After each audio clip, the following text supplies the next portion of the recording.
Good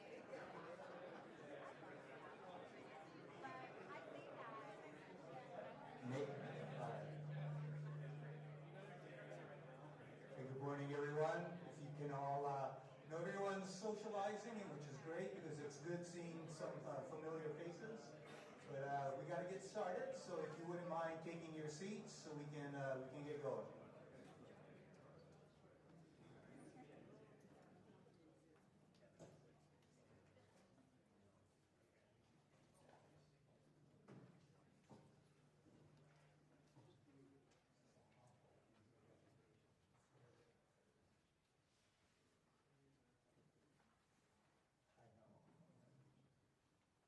Good morning, everybody.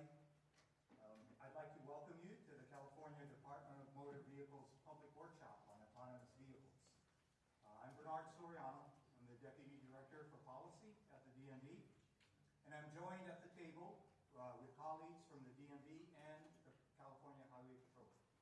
To my left is Miguel Acosta, Chief of the DMV's Autonomous Vehicles Branch, and to my right is Assistant Chief Mark Hedrick from the CHP's Enforcement and Planning Division.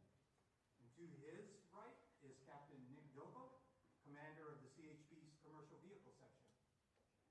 And collectively, the four of us will be conducting this workshop. I'd like to stress that this is a workshop and not a public hearing being conducted as part of a formal rulemaking process. So a workshop is less formal than a hearing. So at this time, comments will not be transcribed nor entered into any future rulemaking record. And the department will not be obligated to provide any formal response to any of the comments received in connection with this workshop. However, the discussion today will help inform what a heavy-duty autonomous vehicle rulemaking will look like. Our primary focus is on the safe testing and operation of autonomous vehicles and the safety of the public who will share the road with these vehicles. Today's session is being recorded and will be available on the DMV's website shortly after the event. We want today to be an interactive session. We want to hear from you, the stakeholders, on what we should consider. We recognize there are unique safety, inspection, enforcement, and permitting considerations with heavy-duty commercial vehicles, and your input today will help inform us of the various issues surrounding autonomous vehicle technology in the heavy-duty space and the commercial vehicle space. So please, feel free to provide your thoughts on this topic. Today's event is being live broadcast on 2 different platforms. It's on YouTube and Facebook Live, so folks from around the globe are listening in right now. This includes our federal partners. In particular, NHTSA has over a dozen individuals participating remotely. Thank you for joining us, and welcome to everyone participating remotely. You also have the opportunity to provide comments, although there won't be an opportunity for virtual real-time interaction between the 4 of us. So for those of you watching on live stream, if you wish to provide input during the workshop, we ask that you do so by sending an email to autonomousvehicles@dmv.ca.gov. Again, it's autonomousvehicles, one word, @dmv.ca.gov, rather than commenting on the live stream platforms. We have staff members in the back monitoring the inbox, and they will alert us to any incoming comments, but we may not be able to share them as they come up. Okay, before we begin, some housekeeping and logistics. Restrooms are in the lobby, and also in the lobby are copies of today's agenda. On the agenda is a QR code that takes you to the current California autonomous vehicle regulations. We're going to follow this agenda very, very closely. You'll see that it is broken up into 8 distinct topics, and we want to focus on each topic separately. For example, the first topic is heavy-duty vehicle types and use cases. Please limit your comments to that subject. We may have clarifying questions and want to make sure we accurately capture the issue before moving on to the next topic. If you have comments on the other items, please save those comments for the appropriate time. You can come up to the microphone more than once.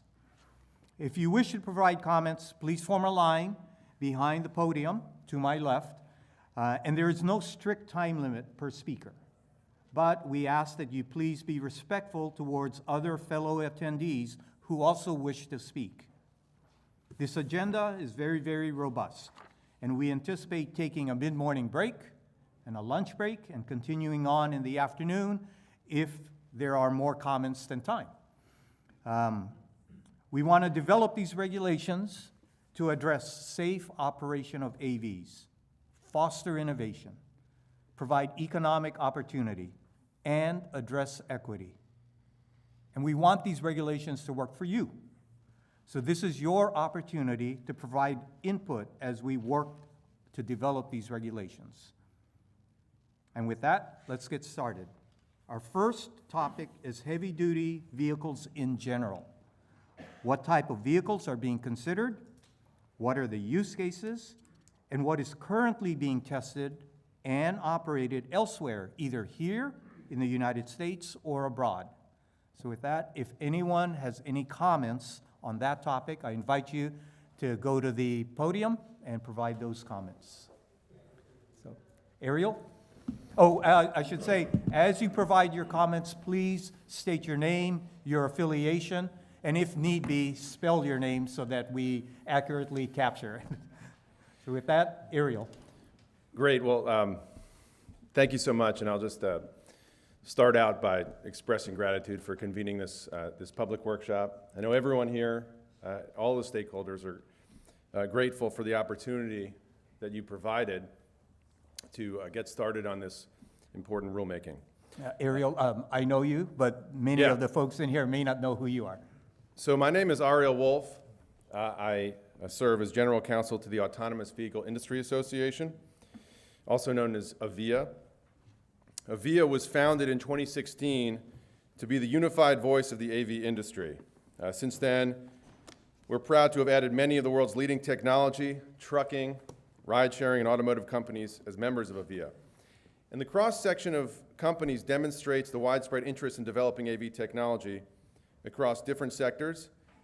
And AVIA is committed to bringing the tremendous safety, mobility, and economic benefits of AV technology that includes light-duty and heavy-duty and many other use cases, to the point of this topic, to consumers in a safe, responsible, and timely manner.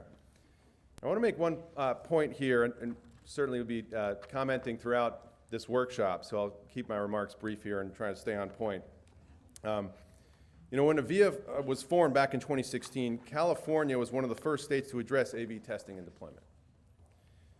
But now, a majority of U.S. states authorize AV operation, including AV truck operations.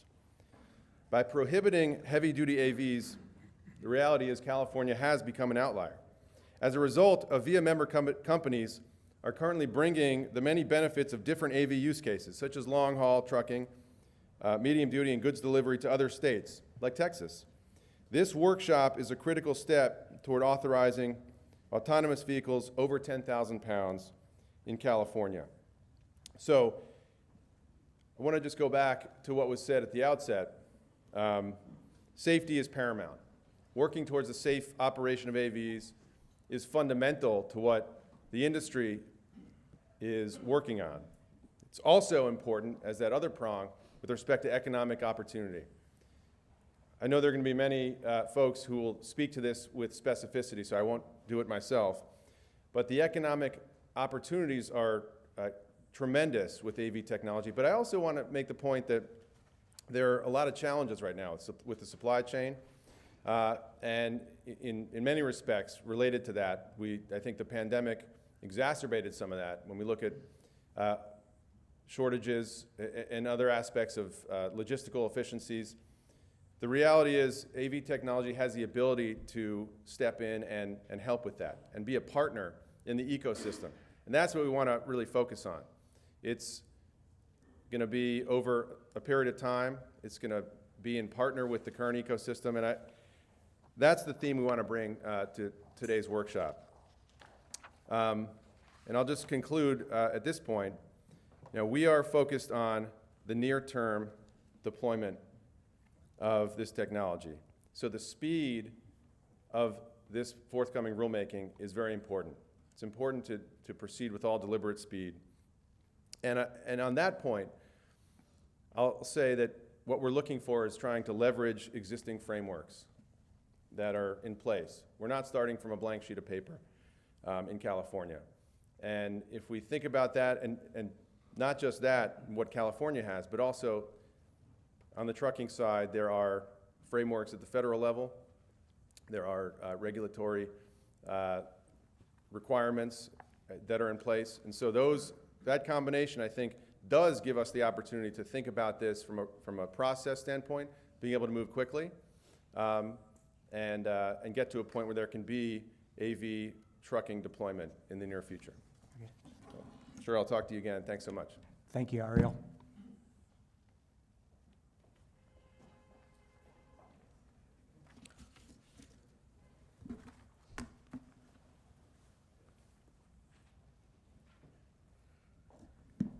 Good morning, everyone. My name is Aidan Ali Sullivan. Appreciate the opportunity to be here to speak before CHP and DMV. I lead our Waymo's state policy and government affairs for the Western U.S. And though we've all met before, it's good to be here today as the department begins the process to formally discuss heavy-duty autonomous vehicle operations here in California. A little bit of background on Waymo. Waymo is a California-based autonomous driving technology company. Our mission is to make it safe and easy for people to get things and to move on to where they're going. We believe that AVs hold the promise to improve road safety and to offer new mobility options to millions of people. Now, safety is at the core of our mission.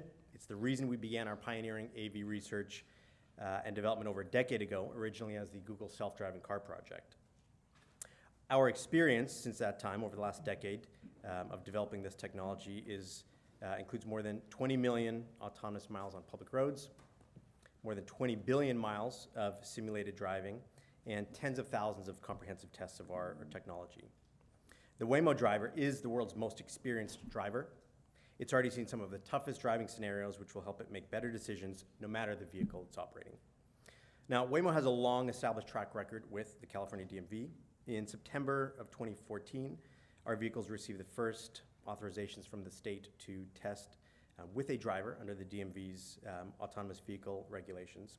And we've since successfully established a track record of safety through a multitude of permits with the state, including a driver testing permit that covers the entire state of California, a driverless testing permit that covers San Francisco, portions of the Peninsula and South Bay, as well as Los Angeles, and a driverless deployment permit that covers San Francisco.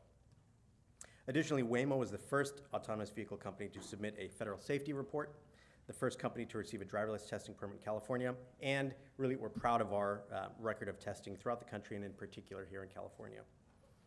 Now, we've taken all this experience and extended it to the unique challenges that large Class 8 trucks experience, like safe turnings, brakings, lane changes, and more. This includes implementing a robust set of cameras, LiDAR, radar, specifically configured to the challenges of heavy-duty trucking. Safety is at the heart of our product development and our decision-making, and implementing a comprehensive and responsible approach to safety, our goal is to deliver autonomous trucking solutions that make roads safer than ever before, reducing injuries and fatalities. To that point, Waymo is currently developing and operating Class 8 trucks, and we're partnering with Freightliner and Daimler Trucks on this technology. Now, as far as the possible use cases of autonomous vehicles, we believe that there's many potential use cases. We are, of course, a technology company that develops the Waymo driver, our proprietary ADS systems that right now we've integrated into Class 8 Freightliner trucks. We also have integrated the same driver into our passenger vehicles, as you're aware. However, the Waymo ADS can operate in a multitude of vehicle use classes and cases, depending on the needs of our partners. To date, we've publicly announced partnerships with a variety of trucking companies, including C.H. Robinson, J.B. Hunt, Uber Freight, and UPS.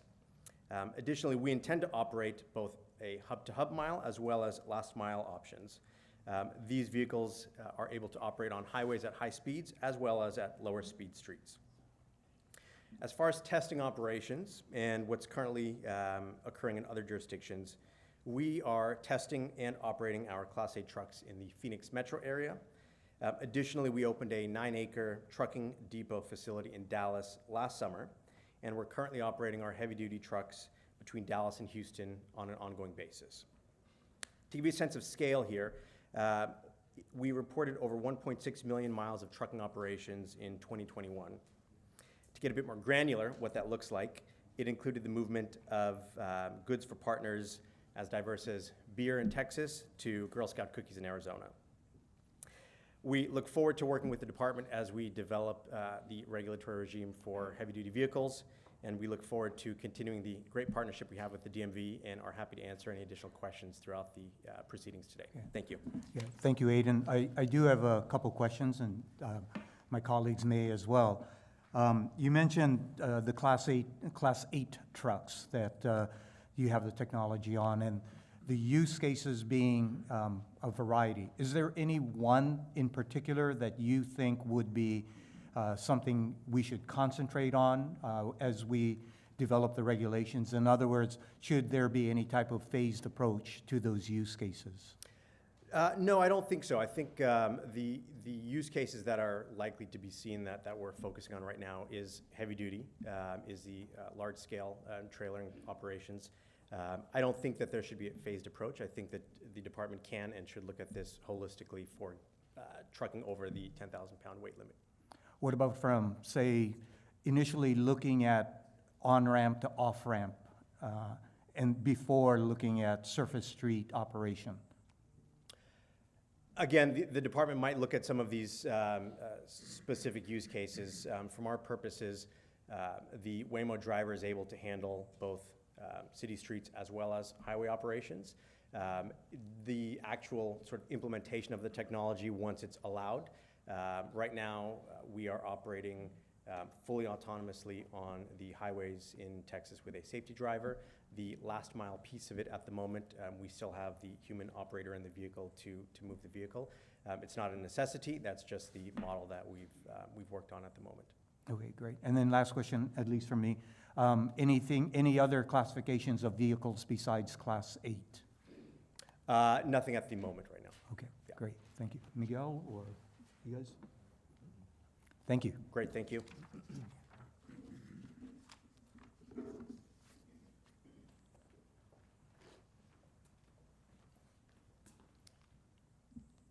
Thank you so much to Department of Motor Vehicles, CHP, California State Transportation Agency, and all the other stakeholders that have joined for this really important conversation today. I'm Mufado Lizzi. I'm Senior Director of State and Local Government Relations at Aurora. And again, thank you for the opportunity to speak today, and thanks for taking time to hold this really important discussion. So at Aurora, our mission is to deliver the benefits of self-driving technology safely, quickly, and broadly.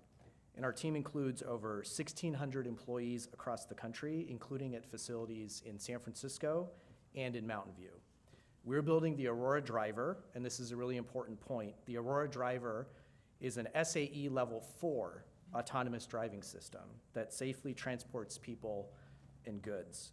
It consists of the hardware and sensors that perceive the world, software that plans a safe path through that world, and the computer that powers them. Among these technologies is our proprietary First Light LiDAR, a special long-range sensor that helps our vehicles see further and faster at distance than traditional AM LiDAR systems. And our goal, again, as our mission states, first and foremost, increase safety, add complementary capacity and resilience to our stressed supply chains, and improve energy and other types of efficiencies. We're partnering with leading truck OEMs to integrate the Aurora Driver into purpose-built Class 8 autonomous truck platforms. Purpose-built means each vehicle will be equipped with multiple fail-safe systems and redundancies not currently available in today's Class 8 semi-trucks. And I want to talk a little bit about kind of our development process for just a second in terms of how we build these vehicles, which I think is really important and fundamentally underpins this level 4 notion of technology, which oftentimes gets conflated with our other types of technology like advanced driver assist. So to get there, we have a clear and structured development process, which we've made public for people to review. We start by laying a clear foundation with our OEM partners for not only alignment on a common set of values and commitments, but a common understanding of the performance and safety goals of the autonomous vehicles that we're building together. So first, we lay that foundation. Then, we define the necessary vehicle requirements to meet our performance and safety goals and build prototype autonomous vehicles integrated with that hardware, software, and computing power necessary for the safe operation. So again, we lay a clear foundation, we define necessary vehicle requirements to meet those goals, and then from there, we refine and pilot this technology. We test it extensively in virtual simulations and on closed course test tracks before we actually deploy it on public roads. In our pilots, we haul commercial loads for major carriers to understand the full scope of our customers' safety and performance needs. And then the fourth step is we validate those vehicle platforms, running them through intense testing to ensure they meet the high standard for safety laid out in our safety case, which we've also made public, and in a variety of robust regulatory frameworks like the ones put forth by DMV and various other regulators. So after this extensive process is complete, we work to launch our commercial autonomous vehicle products. And so with over 5,600 fatalities per year in large truck crashes, we see a tremendous opportunity to use a considered, thoughtful approach to innovation to make our roads safer while adding capacity and resilience to our stressed supply chain. And I'm happy to jump to the next point on what are some of the possible use cases, if you'd like me to do that, just briefly. So again, we're building heavy-duty autonomous vehicles for freight movement with an emphasis on the long-haul trips that are foundational to our supply chain. Our heavy-duty autonomous vehicles operate, again, in strictly defined operational design domains, or ODDs, meaning they only drive on pre-planned routes where we are confident in the safety of the technology. And if you look at the current regulatory framework that the DMV has in place for pass cars, which is one I believe is worth leveraging for heavy-duty autonomous vehicles as well, there's some very specific elements around operational design domain definition that is part of that permitting process that DMV uses today. We're starting small on the routes, deploying limited fleets and taking the time to refine the capabilities of our autonomous vehicles before launching commercial products. We have system diagnostic tools and teams of maintenance personnel that help ensure the vehicles are healthy and performing well during operations. Again, safety is at the core of our development and deployment processes, as we believe the only self-driving technology that will deliver value for our communities are the ones the public and policymakers and other stakeholders can trust. Today, Aurora's autonomous semi-trucks haul commercial freight outside of California for logistics leaders and freight carriers. Many consumers and businesses have already benefited by receiving packages carried by our vehicles. And then I'm happy to jump briefly to the other jurisdictions question. Yeah, I do have a question though. Yep. On the pilot itself and the route planning that you mentioned. So if I understand correctly, you mentioned that you've partnered with various trucking OEMs, and you are conducting different pilot programs throughout the country, I would imagine, and you're going to go into where they are in a second. But you also mentioned that it's concentrated on freight movement along predefined routes. When you do those predefined routes, can you speak to the effort that needs to take place in order to have that route be predefined? Yeah, absolutely. I think first and foremost is taking a look at what the needs are on that route. So doing sort of what, effectively sort of a feasibility study, right? To take a look and see, is there actually value for the public in running on this particular route? So that's sort of the definition that has to be established. And then from there, really taking a look at sort of what the requirements are. So mapping, as an example, is a key element of that, right? So again, level 4 technology, as we think about it at Aurora, really requires a fair amount of mapping that goes into kind of building the system before you actually can go out and sort of even pilot the route in autonomy. So the first step is defining sort of like what the needs are in that particular area, then getting together with our partners, getting some commitments along that area, and then begin to go out and map and really understand kind of what's happening in that particular area in terms of how the roads are laid out, how the various conditions look, what the ODD looks like, defining that, and then going from there and piloting and refining along the way. But mapping is really sort of a key element of that process before we're actually able to go out and execute in true autonomy. Okay, great. So it's a combination of both technical preparation and the mapping, but before then, it's more of a social preparation in terms of identifying the value of that route actually being traversed autonomously. if I can- Absolutely. Okay, Yep. thank you.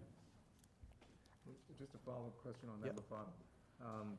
Could you let us know, generally speaking, how long that takes, that process of mapping? And, obviously it varies from ODD to ODD, but generally speaking, what is the time frame for that?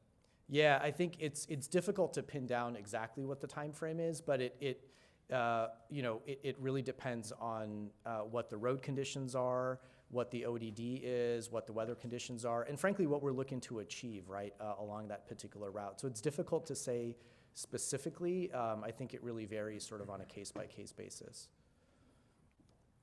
And then one more follow-up question on the purpose-built vehicles. You mentioned creating redundancies not available on normal Class 8 trucks. Once done with testing, what do you do with the vehicles? Are these vehicles able to be, say, stripped of the technology and resold to the general public, or what? Can you share with us what you do with the vehicles after that? Yeah, we typically don't resell to the general public. Vehicles that are tested in this particular way with modifications, we typically don't put back. So they typically are used for other purposes, not available to the general public. Okay. One question. Yeah. How often does mapping occur, or is it a ongoing process? Yeah, there's a first kind of element, right, that needs to happen to kind of build the map first and foremost, so that the system understands the environment that it's operating in, and then once it's actually operating in that environment, it's constantly taking feedback and updating those maps in real time. One question, do you believe there should be a requirement from the regulation side to have that, a certain timeline where you map every 30 days or something of that nature, so that mapping stays current, or one time is good? Yeah, I think it is difficult to sort of put a number on something like that, because I think if you look around here today, I think you're going to hear lots of different companies doing it in a number of different ways, and I think the outcome is really what you're looking for. And so to the extent that you look at kind of the current framework that the DMV has in place, right, these systems are very similar to the ones that you have on the passenger vehicle side, and so making sure that you allow enough flexibility for companies to be able to design their technology and execute in their operational design domains appropriately based on kind of what makes the most sense technologically is probably the best way to go. I'm happy to continue breathing. Yes, absolutely. Okay, sounds good. Thank you, Mufado. So possible use cases. So again, we're building heavy-duty autonomous vehicles for freight movement with an emphasis on the long-haul trucking trips that are fundamental to our supply chain. Our heavy-duty autonomous vehicles operate, again, in strictly defined operational design domains, meaning they only drive on these routes where we're confident in the safety of the technology. We start small, and then we're refining those capabilities. So currently, we're deploying autonomous vehicles with the vehicle operator behind the wheel in pilot programs in Texas. This includes hauling commercial freight for logistics leaders and major carriers. We currently operate on routes between Dallas to Houston and Fort Worth to El Paso, the latter of which is part of the major Los Angeles-Atlanta freight route, and we plan to expand into the Sun Belt and beyond soon. We're also conducting very limited track testing in California, Ohio, and in Pennsylvania. And I just want to make a distinction here between track testing and on-road testing. So I think oftentimes folks are of the view that if there's a track available where you can test, then you've got what you need, right?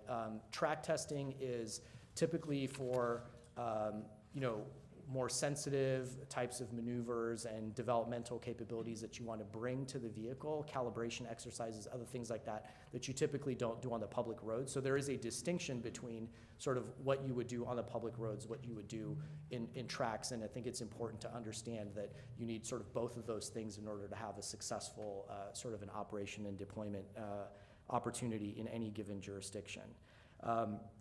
So just this past holiday season, Aurora increased our operations along the 600-mile route between Fort Worth and El Paso to help education, healthcare, and retail partners meet the public's demand for safe, efficient, and on-time movement of goods. And I actually just have some statistics here that we've made public as well.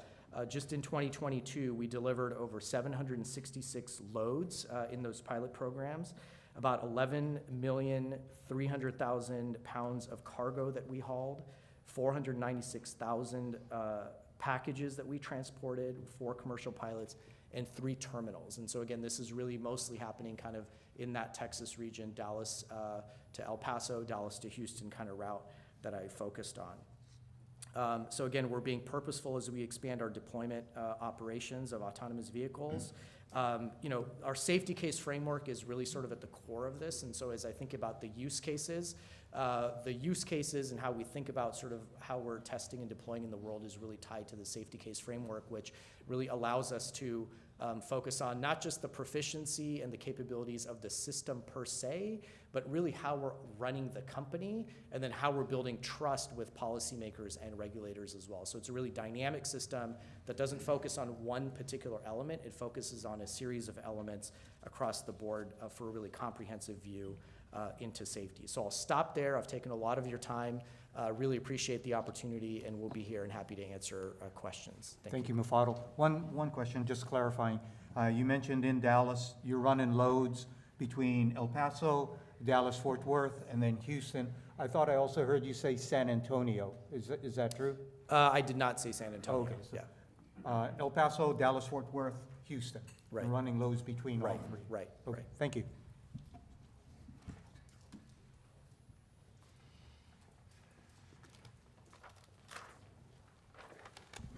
Good morning. Good morning. My name is Rich Steiner. I'm head of policy at GADEC. First of all, just would like to thank the DMV and CHP for the opportunity to speak today on this incredibly important topic.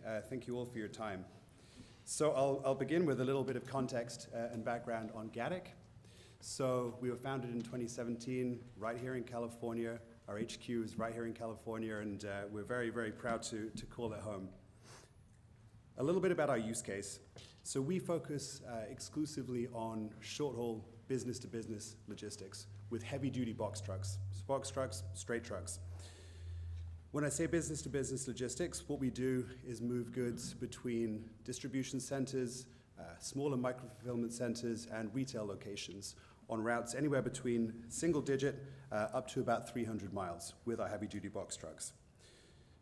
In terms of why this has become quite so relevant, so important, so present today, what we're seeing is in order to meet intensifying consumer demand, these distribution centers and smaller warehouses that I mentioned are coming closer and closer and closer to consumers in urban and semi-urban areas in order to ensure that consumers can have access to real-time or near real-time goods. So our focus, front and center, is to move goods safely and efficiently on fixed, known, repeatable routes. And I want to call that out again. Safety for us is table stakes. It's front and center of absolutely everything that we do. It's deeply embedded within the core fabric of our company and company culture. The types of vehicles we operate, up to Class 6 box trucks. The fixed, known, repeatable use cases become so critical for what we do in order to ensure the efficient movement of goods and ensure that real-time access to goods for consumers is possible in today's environment. I'll talk a little bit about the jurisdictions in which we're currently live and testing and deploying our vehicles. Texas, we have operations in DFW, San Antonio. We're operational in Louisiana, as well as Arkansas, where we have launched fully driverless operations, commercial fully driverless operations with our customers in Arkansas. We also have operations north of the border up in Canada, where we've seen some pretty inclement winters and have significant experience in navigating some rather challenging weather conditions, which has been incredible experience and data that we're able to transpose to other operational sites as well. I'll talk a little bit about the approach that we take before deployment. It's an incredibly rigorous process, again with safety front and center. The first phase, simulation, millions of miles in simulation with our technology. Following that, private, closed course, track testing. Followed by that, third phase, on-road testing with a safety driver, of course, on board, before moving towards fully driverless deployment.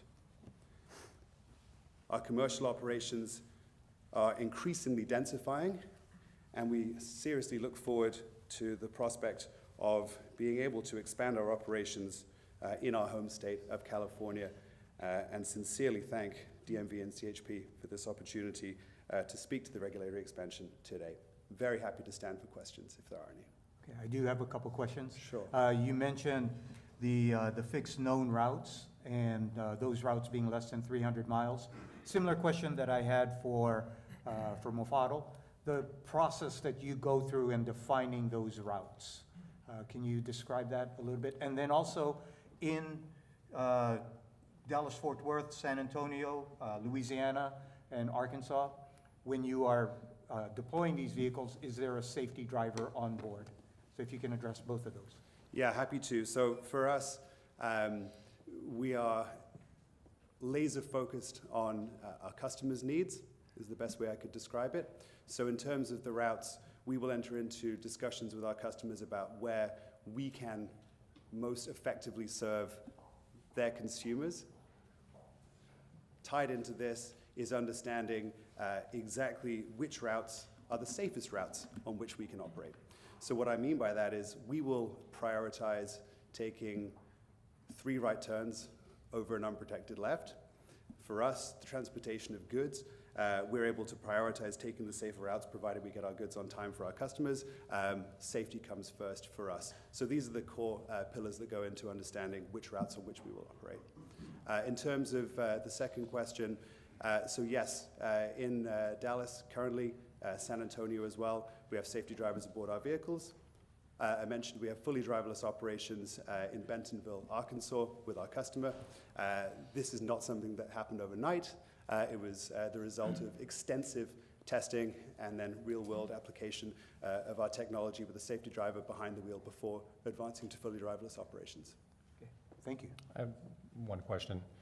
Just for clarification, on the fixed known routes, is that conceptually like point A to point B, or is it literally specifically turn by turn, limited to specific roadways? Point A to point B would be the best way to describe it, exactly. And these are the routes that we know more intimately than anyone else on the planet based upon the rigorous approach to testing, which I described. Thank you. Just to follow up, would you describe the operational design domain a little bit more? You mentioned urban environments. Are you traversing through, say, urban city driving as well as highway? What can you share with us about that? Yeah, sure, it's a great question. So urban, semi-urban, and highway driving, all fair game within our operational design domain. I mentioned within the context of our use case, moving goods between smaller warehouses, distribution centers, and retail locations. So typically we're seeing those more and more in urban, semi-urban environments, which is why we have purpose-built, custom-designed our proprietary autonomous technology to handle that operating environment. However, highway driving, as I mentioned, is very much fair game within our ODD.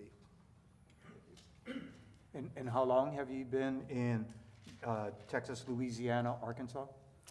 So we launched in Arkansas, June of 2019. So that's our longest running commercial deployment in that state. We've been live in Texas since 2020, Louisiana since 2021. Thank you. Thank you so much.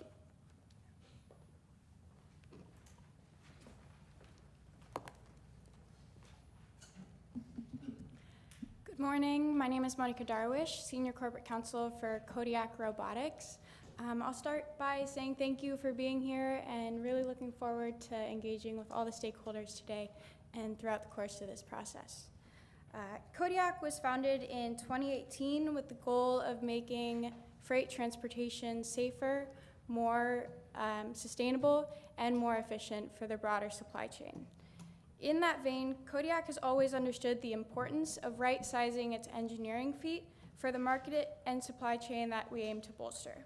That means focusing on long-haul driving with what the industry calls a hub-to-hub model. The technological feasibility of a limited highway and small off-road operating environment is one of the main reasons that the AV industry has shifted its focus to trucking and the reason that so many partner fleets support deployment within the state. Hub-to-hub AV trucking will increase volume capacity on traditionally hard-to-staff long-haul routes using technology that can handle those routes with precision and sustainability. Moreover, automating that long-haul portion will increase demand for human-driven short-haul routes that are closer to home, have higher driver retention rates, and are well-suited for electrification. To date, we've hauled over 2,500 loads for partners including IKEA, Warner, Seva Logistics, 10 Roads Express, and US Express, making those deliveries in Houston, San Antonio, Atlanta, Oklahoma City, and across the Sun Belt. Without regulatory certainty to invest in California, Kodiak's been forced to build out its current operations in Texas and along the eastern Sun Belt. As the world's fourth largest economy, though, autonomous long-haul trucking technologies are a significant tool to help increase freight capacity and advance the state's broader transportation goals while strengthening the supply chain. We greatly appreciate the Newsom administration, the CalSTA, CHP, DMV, and all the stakeholders here today. Our decision to launch the rulemaking and participate in it, and are looking forward to the process, so we bring it to conclusion. Thank you, Monica. Can you speak Thank to you. the different types of vehicles, or is it just one class of vehicles that Kodiak uses? To date, we've focused exclusively on Class 8 trucks. In October, though, we were awarded a $50 million Department of Defense contract to use our technology for the men and women in the Army for surveillance and reconnaissance missions abroad. Thank you. So Monica, the ODD, is it highway driving primarily only? And then are you using safety drivers or are you doing driverless testing? That's right. The ODD for Kodiak is focused on what we explain as the hub-to-hub model. That means a truck picks up a load shortly off highway, handles that long-haul trucking route, whether that's 400 miles or something that really utilizes the technology's benefits and its place in the supply chain, and then drops it off shortly off the highway at another distribution center. And at both ends of that hub-to-hub model, it's picked up by a human that's well-versed and able to handle the spontaneity that comes driving in urban and off-highway environments, and also doing the customer service and those innately human tasks that automated trucking doesn't fit. And you have a safety driver on board while you're... Right. To your second question, yes, we're testing entirely with a driver in to date, and we'll do so until we've fully validated our system to pull that driver. Are there any limitations on the distance of the hub from the freeway? To date, we've focused on building out that on-road capacity, on-highway capacity, and the specific distance from the highway to a distribution center is certainly the most complicated driving environment, and one that we continue to expand as we develop, but it'll remain a short distance. Okay. Do you have a number? No specific number, but within a few miles, Okay, thank you. tops. Guys, you good? Okay. Thank you Thank very you. much.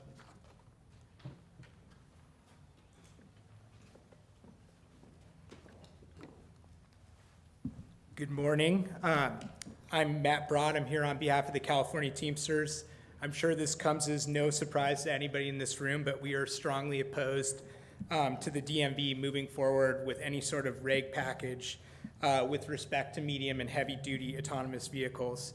Already today, we've heard frankly unfounded claims about how safe these trucks are, but based on what?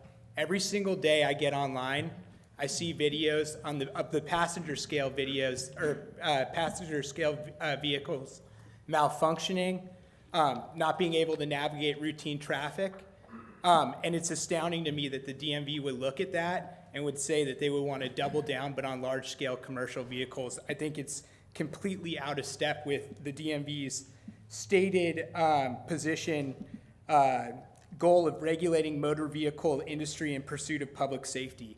Right now, I have drivers in Teamster apprenticeship programs who can't get into commercial driving tests, and I would suggest that the DMV focus their energy on that, which is a problem right now, instead of automating our members out of work.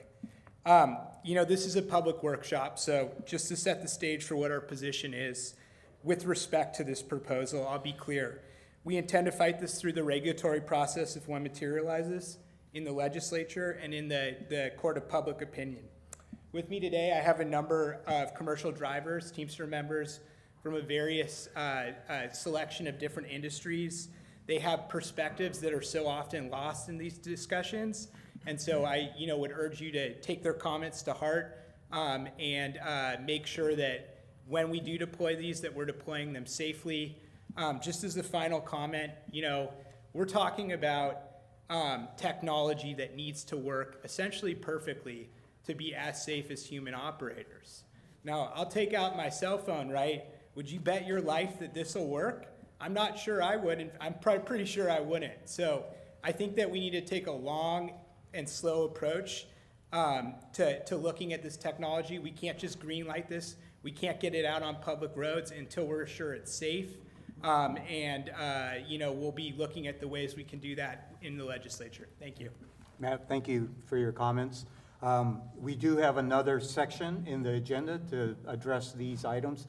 It's later in the agenda, so appreciate you coming up to the podium to provide those comments, but if we can save those for later. But also I want to reiterate the administration's commitment to workforce and supporting high quality jobs. And with that, we will be working really closely with our partners and colleagues at the Labor and Workforce Development Agency. But thank you. Okay, thank you.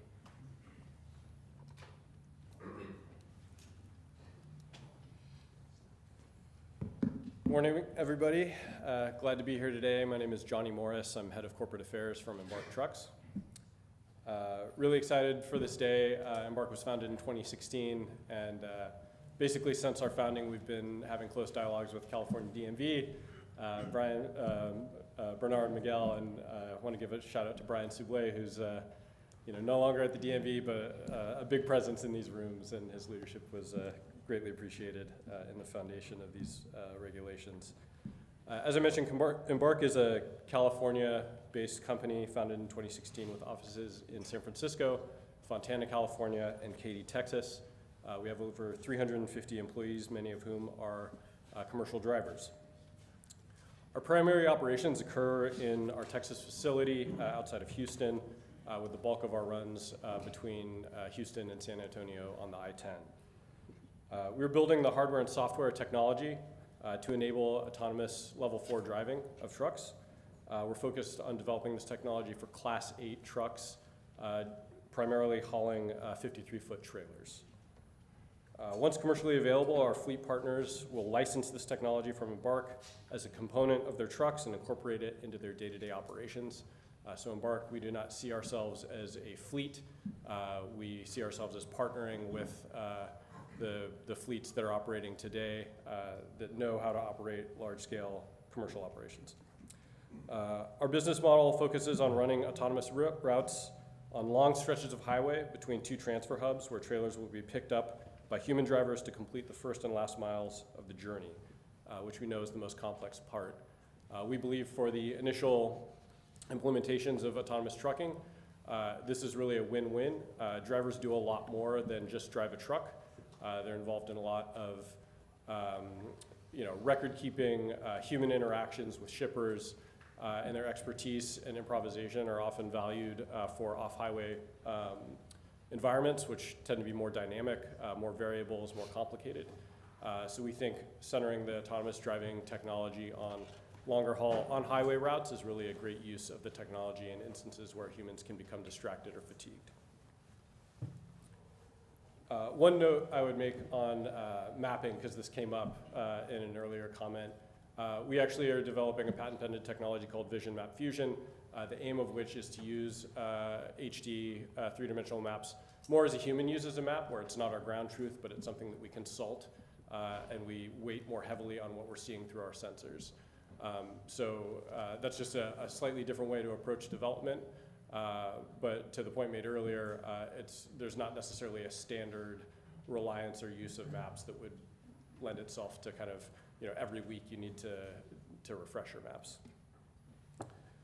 We work with a number of fleet and shipper partners to develop use cases for our technology. They've expressed great interest in using our technology in California, given the state's importance in freight movement with access to ports, blue chip shippers, and freight lanes that could unlock coast-to-coast operations.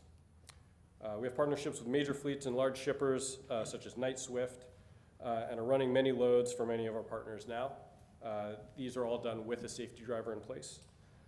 We have a partner development program which has been operating for a number of years, and the goal of this program is to run alongside our core technology development, to work with shippers and fleets to better understand how our technology, when it is ready to be operated at level 4, could fit into their daily operations. So things like dispatching, maintenance, repair. You know, it's not just enough to build a vehicle that can drive itself down the road. The trucking industry is such a complex and choreographed ballet of things happening all the time.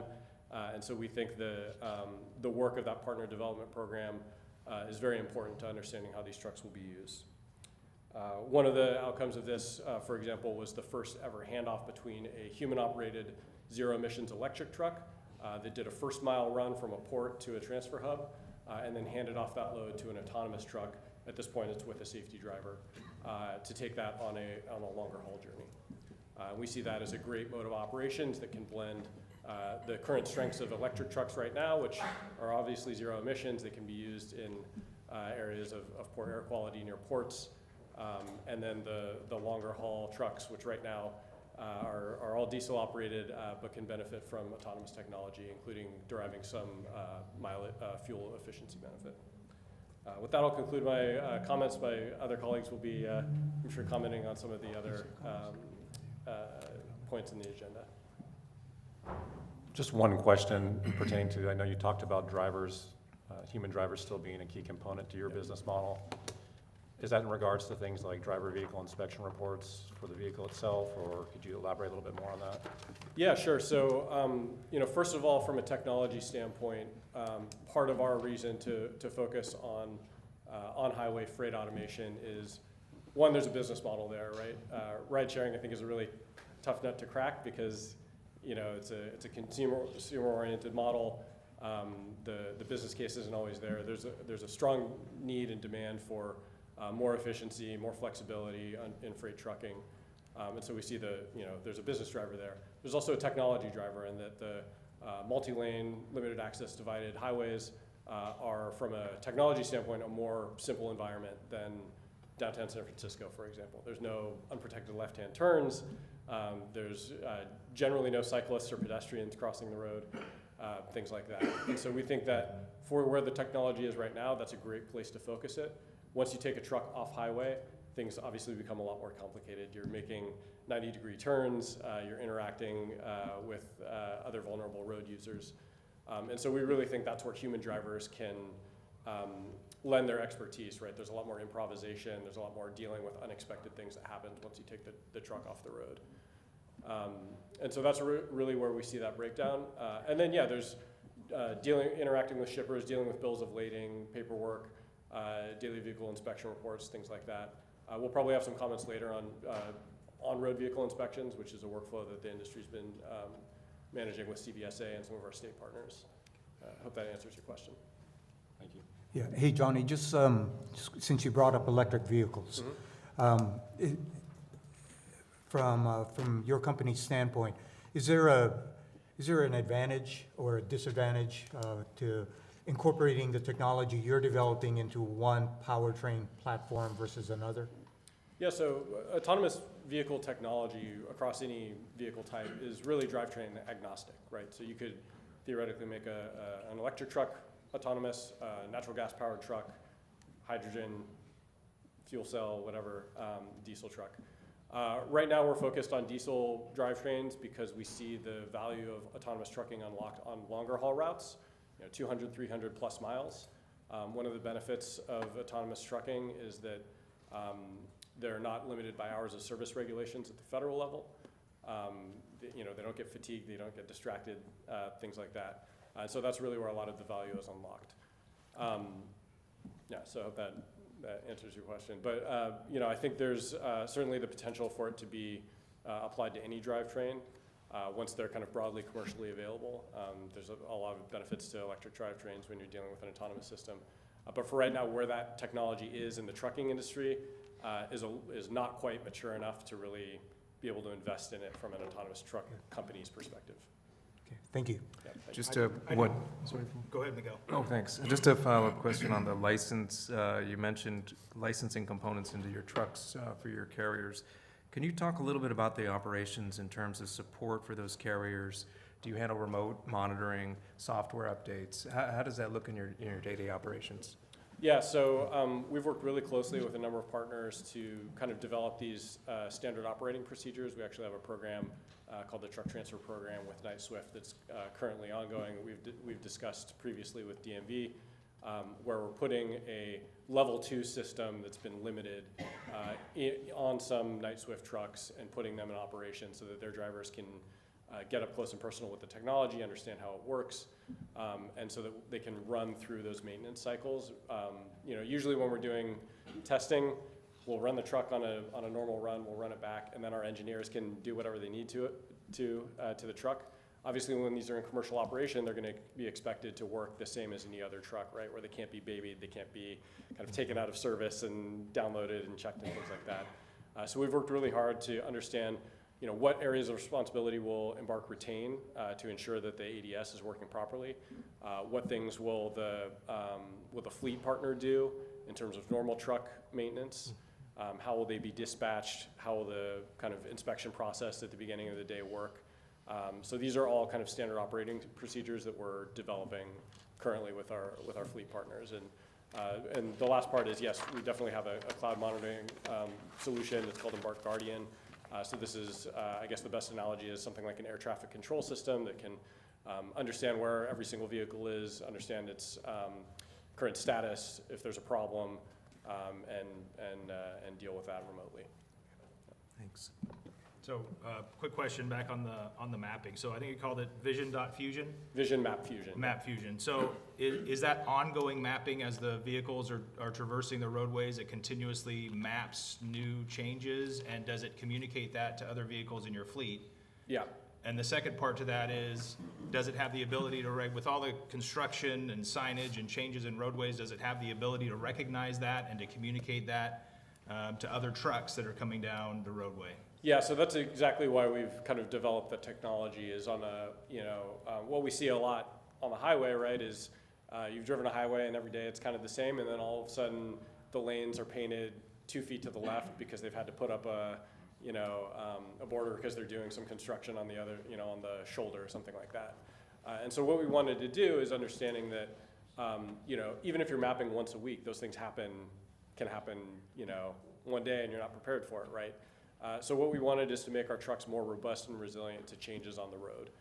And because of that, the way our trucks navigate the world is they are consulting with the map, but they're primarily relying on what their sensors are seeing. So that if there's a dissonance between those two things, the truck is updating the map, and the map isn't telling the truck that something is wrong with its sensors. And so, yeah, to the question, yeah, that's really, it's about that kind of improvisation. And then, yeah, being able to share that with the rest of the trucks operating, right? So, the benefit of any autonomous system, not just Embark's, is that you're basically trying to build the best driver you can, and then you have that in every single vehicle. So then just like a human driver would be able to recognize a lane closure or a sign that gives some kind of warning of something up ahead, yeah, or emergency vehicles in the roadway, it would recognize that and be able to make on-the-fly adjustments. Yeah, that's correct. Our trucks are, they understand the MUTCD, like what they might see on the road in terms of signage, and then they also understand that MUTCD is not always completely followed when you're setting up a work zone or something like that. And so we're really focused, and we've done some work that we did some press around. You can go to our website and see it, or we can send you links. But around work zones, we did some cooperation actually with the Arizona Department of Transportation to provide them with some data of what we were seeing from their work zones and show examples of when there are kind of improvised or short-term lane closures that our trucks can see those and appropriately navigate them. Thank you. Thank you, Johnny. Thank you.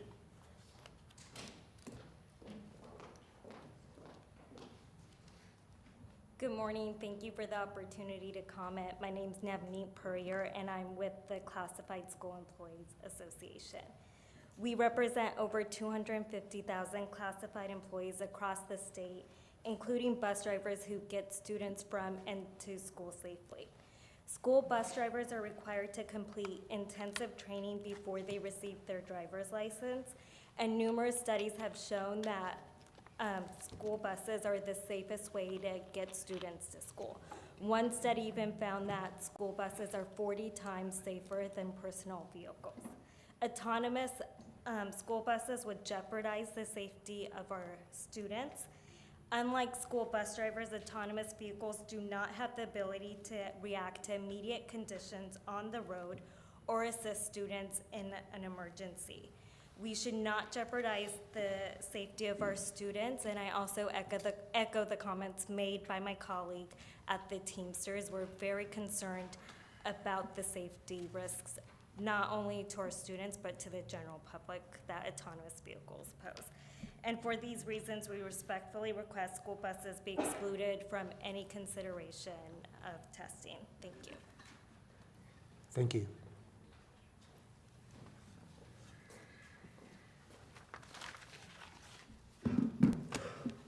Good morning. Excuse me. Tim Taylor with NFIB.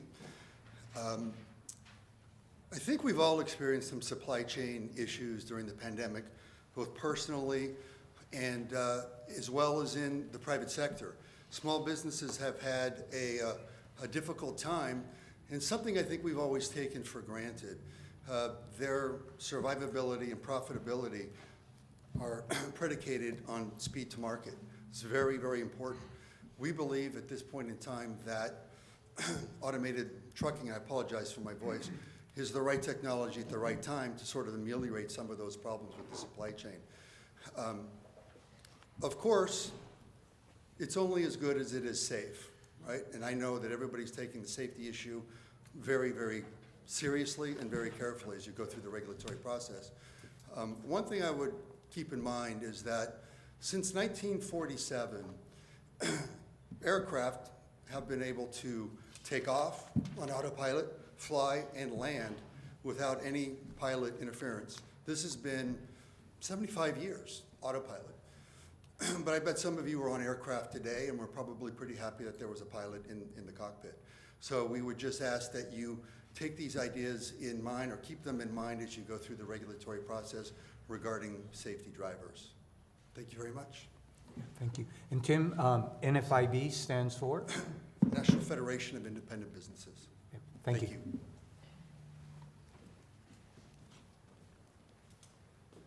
Good morning. I'll be brief. Alex Torres, Director of State Government Relations for the Bay Area Council, and on behalf of our over 300 employer members, we're really eager to see the state initiate a rulemaking process for AV trucks. The rollout, I think, as NFIB indicated, will be critical to preserve future supply chain operations that affect all aspects of our economy. Just to echo potential economic impacts here, previous speakers noted, the opportunity is in front of the state as we undergo these proceedings to really enhance our supply chain operations. And I know a lot of our member companies are here today. They're going to go a lot more in depth on the framework and a lot of their safety efforts here, the immense work that's gone into making this technology as safe as possible, and the work that's ongoing to continue making sure that that safety component is a crucial part. But we're excited to see this move forward, and we really thank you all for convening this. California is a home to transportation innovation. A lot of the work noted in other states is great, but I think we as California should certainly be leading that conversation, and I know that this forum here is going to move that along, and we thank you for convening that again, and look forward to seeing it move on. Thank you. Thank you.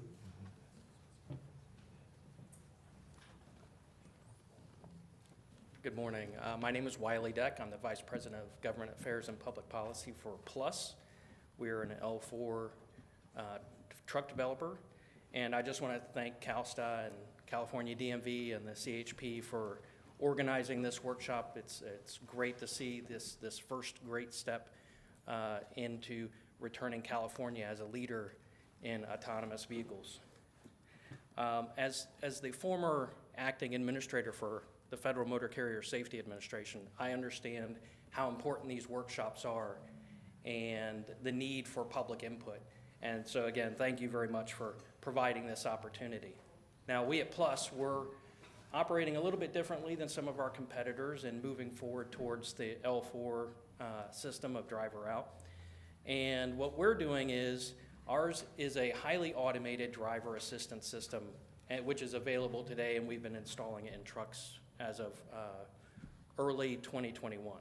So we've got trucks operating all around the country because we believe that we need road testing, and we're providing fleets with the opportunity to see the benefits from the automated technologies today, the safety benefits, making it easier for the drivers out there, but also fuel efficiency and those items. But by being out on the road, you collect that data. You collect those weird instances that you can't simulate for either on a track or in a computer system. You need that real world data. Now, some of my competitors have already tested on a track the steering tire blowout.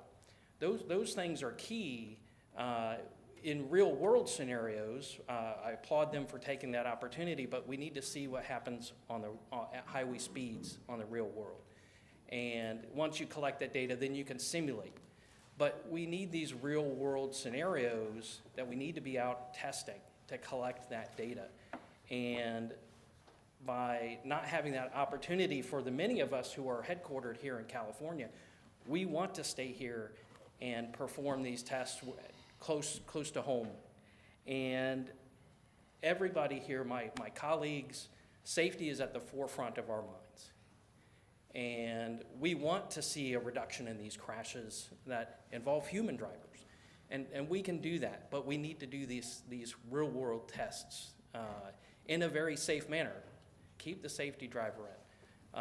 Let's work together towards that end goal. And I know we'll talk about this later, about the labor aspect of it, but it was brought up about how these systems need to be perfect, and humans aren't perfect. We can't expect the AVs to be perfect, but it will increase safety. If you look at the NHTSA reporting requirements that the AV truck developers have had to do, very few instances of incidents involving AV trucks. These are safe companies. These are safe trucks. This is a safe technology. We're working to make a safer environment, not only for the motoring public, but for everybody. And I think having the opportunity here and to do this in California, California's being left behind right now. You guys were the lead. We were the lead for many years, but we're being surpassed right now by other states. And I think now's the opportunity to have this chance to move forward in the regulatory process and working together to find that happy medium that addresses labor issues, that address the needs to provide safety on our roads, but also to advance the technology. Let's not put our heads in the sand, because this technology is happening. We've seen this in all the other states here in the US. It's in Europe, it's in Asia. It's coming. We need to be able to address this at home. Thank you. Thank you, For Wiley. any questions. You have questions? Just briefly, I know you mentioned, and we're aware that there are test cases going on in other jurisdictions right now. And I know you talked about some of the reporting requirements. Can you describe any of the reporting requirements from the other jurisdictions that you have, or that for the testing? Are there reporting requirements in other jurisdictions? Nothing like NHTSA is requiring on the one-day notice for any incidents. And it's varied between level 2 ADAS and the level 3, 4, and 5s. But theirs is pretty rigorous in the reporting requirements. So it's just the NHTSA then, the NHTSA reporting requirements? That's all we're working with right now, because we do a lot of track testing, but we also do our level 2, I'll call it HADAS, the Highly Automated Driver Assistance System, which we're permitted to operate in every state without regulatory restrictions. Thank you. So Wiley, a follow-up question on that. Can you talk about some of your testing and operations? Are they mainly on the highways, or are you doing, as some of the other companies mentioned, urban driving? Well, we are mainly testing on tracks right now, and we're testing here in the US and in Europe. We have done some urban testing, but right now, like I said, we're collecting data through our HADAS system, and that's a restricted operational design domain on the highways. So once the driver gets it to the truck to the highway, and we're talking Class 8 trucks currently, Once you get it to the highway, then the system will perform about 95% of the operations of the truck, but keeping the driver engaged and making the decisions. It'll recommend lane changes. It won't perform lane changes. It'll recommend it based on a slow vehicle in the lane, emergency vehicle on the side of the road, those types of scenarios. But again, the human is in the decision-making spot and captain of the ship, so to speak. But every time that truck is out on the road, it's collecting data, whether it's on the surface streets or the highways, but we're collecting data from that to improve our final level 4 driver out truck. Because it's what we're putting out there currently is our L4 system, but constrained to a level 2 highly automated system. Thank you, Wiley. Thank you very much. Good morning. My name is Vadim. I'm with Citrus Heights Chamber of Commerce. I'm also a small business owner of All American Construction. I wanted to first of all thank the California DMV and the CHP for allowing us to speak. Now, with this motion, what we're trying to do with autonomous trucking, it's everybody's kind of looking at it as we're trying to, get rid of jobs, and this is actually going to create more jobs. If you look at all our warehouses, they're running about 40 to 30% capacity due to what? Because we don't have enough drivers currently. There's not enough drivers to get these loads in and out, distribute them between the companies or stores, and a lot of the small companies are suffering not only after COVID but before due to the lack of material. We can't get things out in time, and warehouses are sitting. They can't get more workers to be there to start working harder and make bigger productions due to what? There's not enough drivers. So when people are looking at it, hey, well, this is a cost of job, it's not. It's going to bring more jobs. It's going to fill more warehouses. The deliveries are going to be on time. Products are going to be available. Small businesses will not be suffering at all during this, because small businesses make money due to what? Due to time, consistency.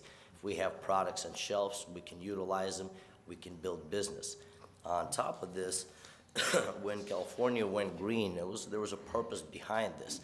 Every state is going to do this, whether we want it or not. It's either we take the stand now, get in the lead, where we should be from the beginning. I don't understand why we're waiting on this and taking so long to make these considerations or changes.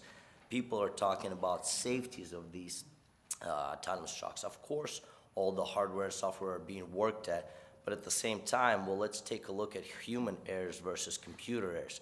How many computer errors will make, or your simple calculating? If you pull out your calculator, if you put 2 times 2, it's going to give you the same answer no matter what.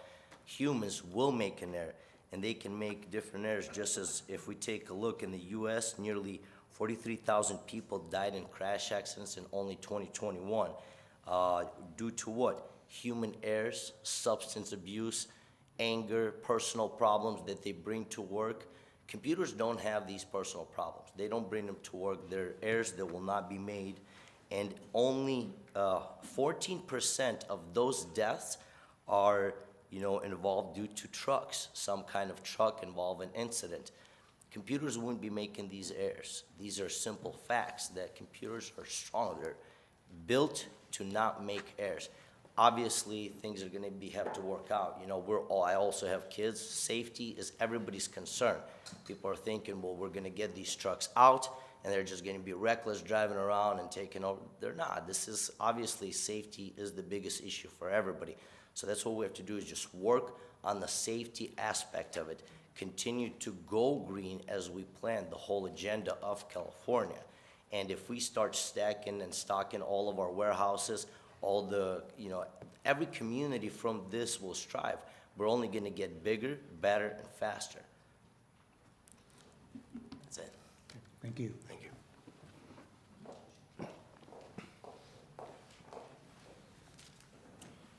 Thank you for the opportunity to speak. My name is Sarah Phlox, and I am the Legislative Director for the California Labor Federation. We represent 2.2 million union members in California, many of whom drive for a living. And I'm speaking now rather in workforce because I actually have a question about this entire process. And the question is, what is the problem we are trying to solve? Are we trying to make roads safer? Because if we are, we have seen the problems with automated passenger vehicles, the crashes, the accidents, and even if we put automated trucks on the road, we still have other drivers that are out there. And if we have automated trucks, 18-wheelers, Class 8, that is the opportunity for any kind of hacking to turn that into a weapon of mass destruction. We have all seen the problems with hacking. DOF was hacked. How do we know that there are not going to be fleets of trucks that are going to have the same problems? So are we trying to make jobs safer?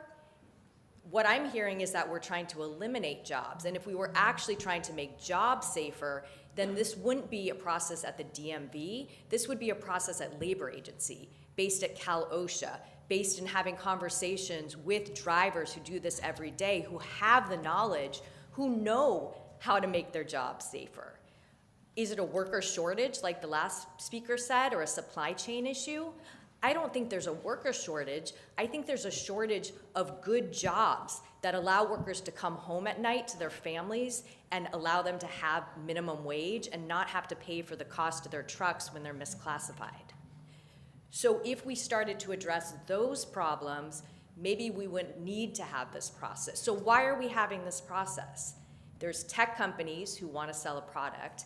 There's end users who it makes sense they would want to eliminate labor costs. You don't have to pay minimum wage. You don't have to pay overtime. You don't have to deal with paid sick days or workers' comp.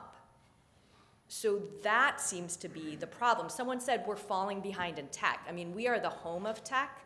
So maybe we are falling behind states like Texas, who allow robot trucks to drive on their roads. But you know where we're not falling behind? You know where we're leading? Income inequality. The gap between the rich in the state and the poor and the people who are trying to make a living.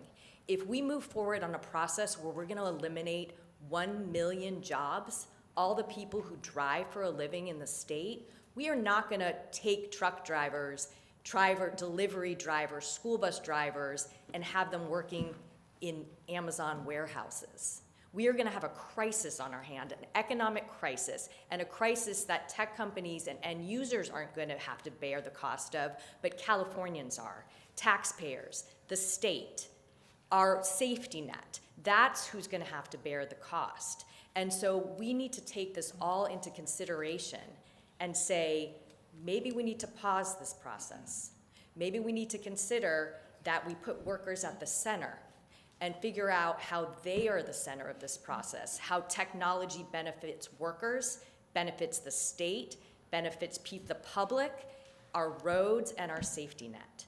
So I would urge caution as this moves forward, if it does, because maybe we should go back to the drawing board and figure out how to recenter this process on workers, the public, and the state of California, rather than tech companies. Thank you, Sarah. I'd like to also mention that, again, we will be working closely with our partners and our colleagues, at the Labor and Workforce Development Agency. But thank you. Good morning. I appreciate being invited to speak at this workshop. My name is Tom Hinsey. I'm the political and legislative representative for the United Auto Workers International Union in California and across 5 states on the West Coast. UAW represents over 1 million active and retired workers in the U.S. and over 100,000 active and retired workers in California. In the auto industry, our members work throughout the vehicle supply chain, making parts, assembling vehicles, running warehouse logistics, and doing parts distribution. We currently manufacture autonomous, light, medium, and heavy-duty vehicles. So in short, we make a lot of these vehicles. We also represent workers in California who drive trucks for retail suppliers and short-haul trucking companies. These trucks are over 10,000 pounds, will be affected by the proposed regulatory process, and in short, along with the Teamsters, we drive these vehicles. And finally, our members do research and development at the University of California on AV technology and monitoring AV systems. Like other labor unions that have spoken, we have serious concerns about the safety of autonomous trucks. So I won't go into that much more, but based on the experience of our members who study this technology, there are profound uncertainties about how they operate, how safe they are, and that's definitely something that we should take time to explore before broadly deploying them on our roads. Our members also have serious concerns about the climate impacts and impacts on the supply chain of autonomous trucks. So for example, I'm not sure if folks saw the stall in San Francisco this week of an autonomous vehicle. Stalls like this, if the technology is not properly implemented, could result in more idling, which is something that California has been the leader on fighting, both in the ports and where a lot of our members work. So Long Beach, Compton, the Inland Empire, and could also result in worse gridlock traffic that could disrupt the supply chain. I think this is something that before deploying on a broad scale or testing, we need to look at the technology first to make sure that it functions and isn't making existing problems worse. And finally, our members have fought for decades through our contract negotiations to create good trucking jobs that will give them a path to the middle class. Like Sarah said previously, this transition could result in the losses of 1 million jobs. We fought hard to make these jobs good, and we intend to keep it that way. As a union that represents workers throughout this process, researches AVs, builds them, and operates them, we want the industry to succeed, and I think a lot of our unions do. However, this can't happen if workers don't support the transition to autonomous vehicles. We intend to work with the Teamsters and the rest of the California labor movement to make sure that there's accountability for workers in the process of deploying autonomous trucks.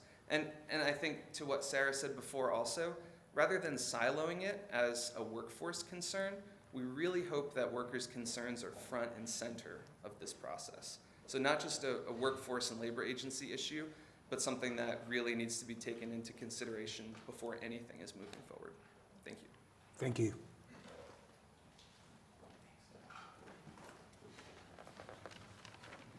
Good morning. Brady Van Engelen from the California Chamber of Commerce. First, I'd just like to thank the DMV, CHP, and the Transportation Agency for hosting this really important conversation so we can continue this dialogue on developing some regulations that are going to appropriately balance public safety with fostering innovation. You know, I think you've heard from both sides here that those are really important issues that we manage, and I think that there's an opportunity to foster innovation here where we can bring forward some advancements in technology that could create a symbiotic relationship with the existing infrastructure and the truck driving ecosystem that exists in its current form. I think the DMV is taking the appropriate approach here and taking a thoughtful look at this and ensuring that we are crafting regulations that as I said, can balance public safety with, we're in California, so, embracing the innovation that often is derived from this state and putting it forward in a way that can advance our economy to ensure that the jobs that are created from this technology can move forward. I think there have been studies that have shown that there are a lot of opportunities for job growth in this space, and we would encourage the Department of the DMV to look at this through that prism as well. So that's all I have to say, and just thank you very much for the approach you guys are taking. Thank you. Ariel, before you start, just a time check. It's 10:23, so we're going to take a break at 10:30. So we have 2 more speakers, and after that, then we'll end this particular part of our agenda and move on to the next part after the break. So, Ariel? Great, maybe sooner than that. I'll take 30 seconds, just a quick response. It was asked before, what is the problem we're trying to solve for? I'm happy to answer that. And the question was, are we trying to make the road safer? Yes, of course we're trying to make the road safer. The data is clear. I just speak about California.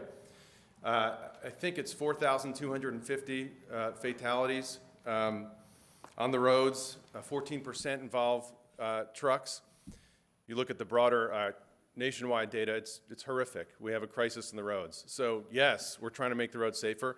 If you look at the data that was submitted to National Highway Traffic Safety Administration that's mandatory for autonomous vehicle developers. That's very clear. The data over the past year, it's incredibly safe technology. So absolutely, we're trying to address the crisis that's on the roads.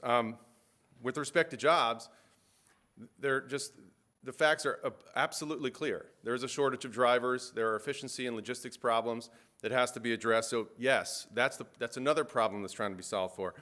And then just on the question of should we pause the process, this process has been paused in California for 5 years.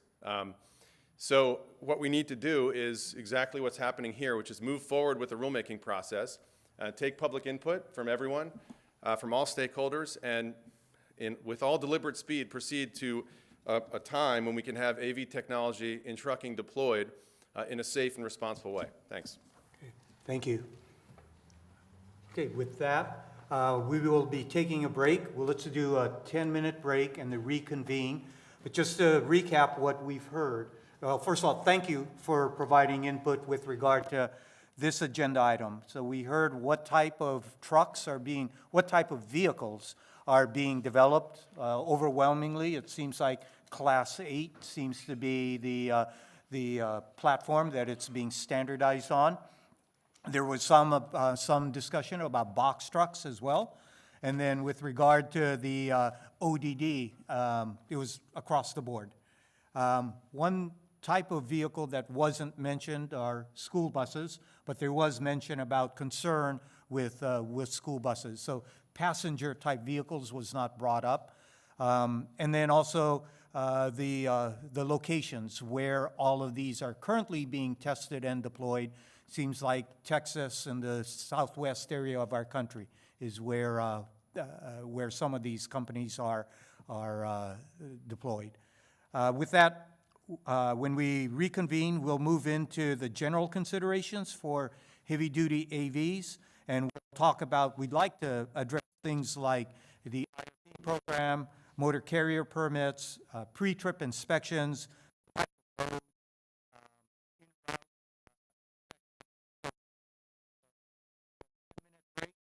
and reconvene 13 minutes. Reconvene at 10:40. Thank you very much.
All right, everybody, let's get to your seats. We're going to continue on with the workshop.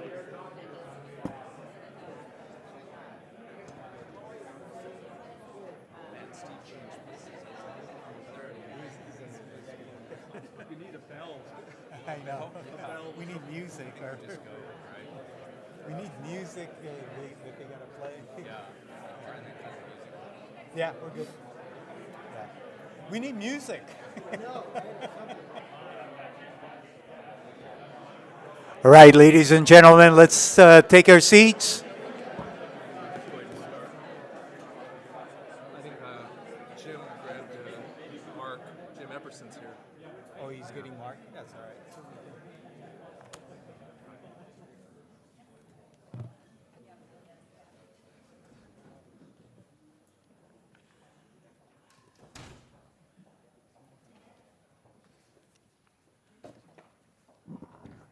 All right. Well, thank you again, everybody, for providing input on that first topic. We're going to move on to the second topic, which are general considerations for heavy-duty autonomous vehicles. And what we'd like to hear from you are about things such as compliance with different licensing or permitting, for example, motor carrier permits or participation with the Interstate Carrier Program, IRP. We also want to hear from you about load considerations. You all talked about Class 8 trucks, and so want to hear now about the trailers themselves and what's in those things and what you would like to be carrying. We also want to talk about the pre-trip inspections and also terminal inspections and bid inspections and things like that. So more of the operational aspects and concerns that you all have or issues that you all have an experience that you think we should consider as if we move forward with developing regulations. So with that, I'd like to invite all of you that do want to speak to line up behind the podium. And I should also include in this would be law enforcement considerations with regard to traffic stops, interaction with law enforcement.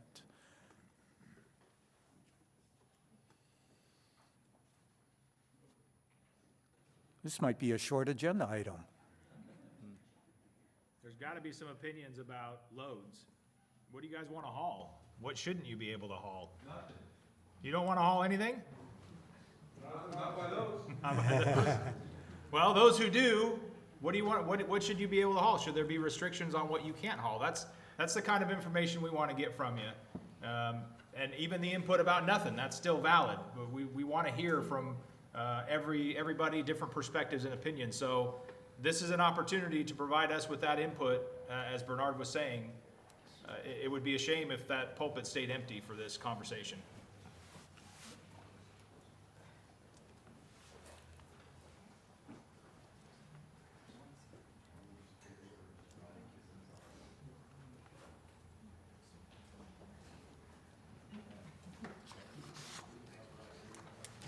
Okay. Oh, we do. Take your time, Monica. I was gathering my strength on the way over here. I think this is a really good spot to talk about the gradual deployment of this technology and the way that in California and across the country, it will be gradual and it'll start small. The same way that many AV companies have shifted to focus on trucking because of the limited ODD, the load type will follow that trend. Today, all AV companies focus on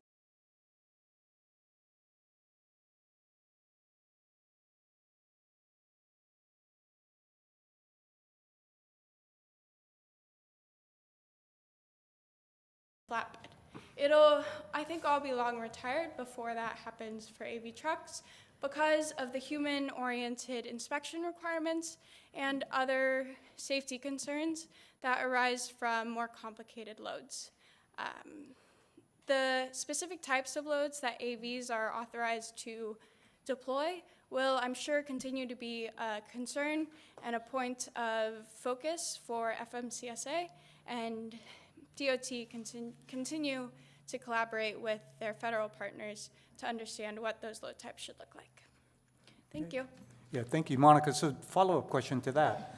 The deployment that you all have, the loads that you're currently carrying are all dry goods, right? Solids. We also have refrigerated goods, like chicken nuggets, but Okay. And then how do you handle the dino nuggets, to be specific. Those are great. How do you handle the inspection aspect as well? I assume there's inspections that go on in Texas, right? Sure, and I'd be happy to let some of our law enforcement colleagues touch on what the inspections regime looks like that we're developing around heavy-duty Class 8 trucks. Today, we have a driver behind the wheel to ensure any issues that might arise in load securement. But when this technology is deployed, it will understand the same way a human understands when its load has shifted and is affecting driver performance. The same way a driver understands that the truck is not responding or that the axles have been the weight axle has been disrupted, the truck will understand those responses too, and how in the inputs it's giving to the truck and the performance it's seeing, and we'll be able to detect those issues. Thank you. Thanks.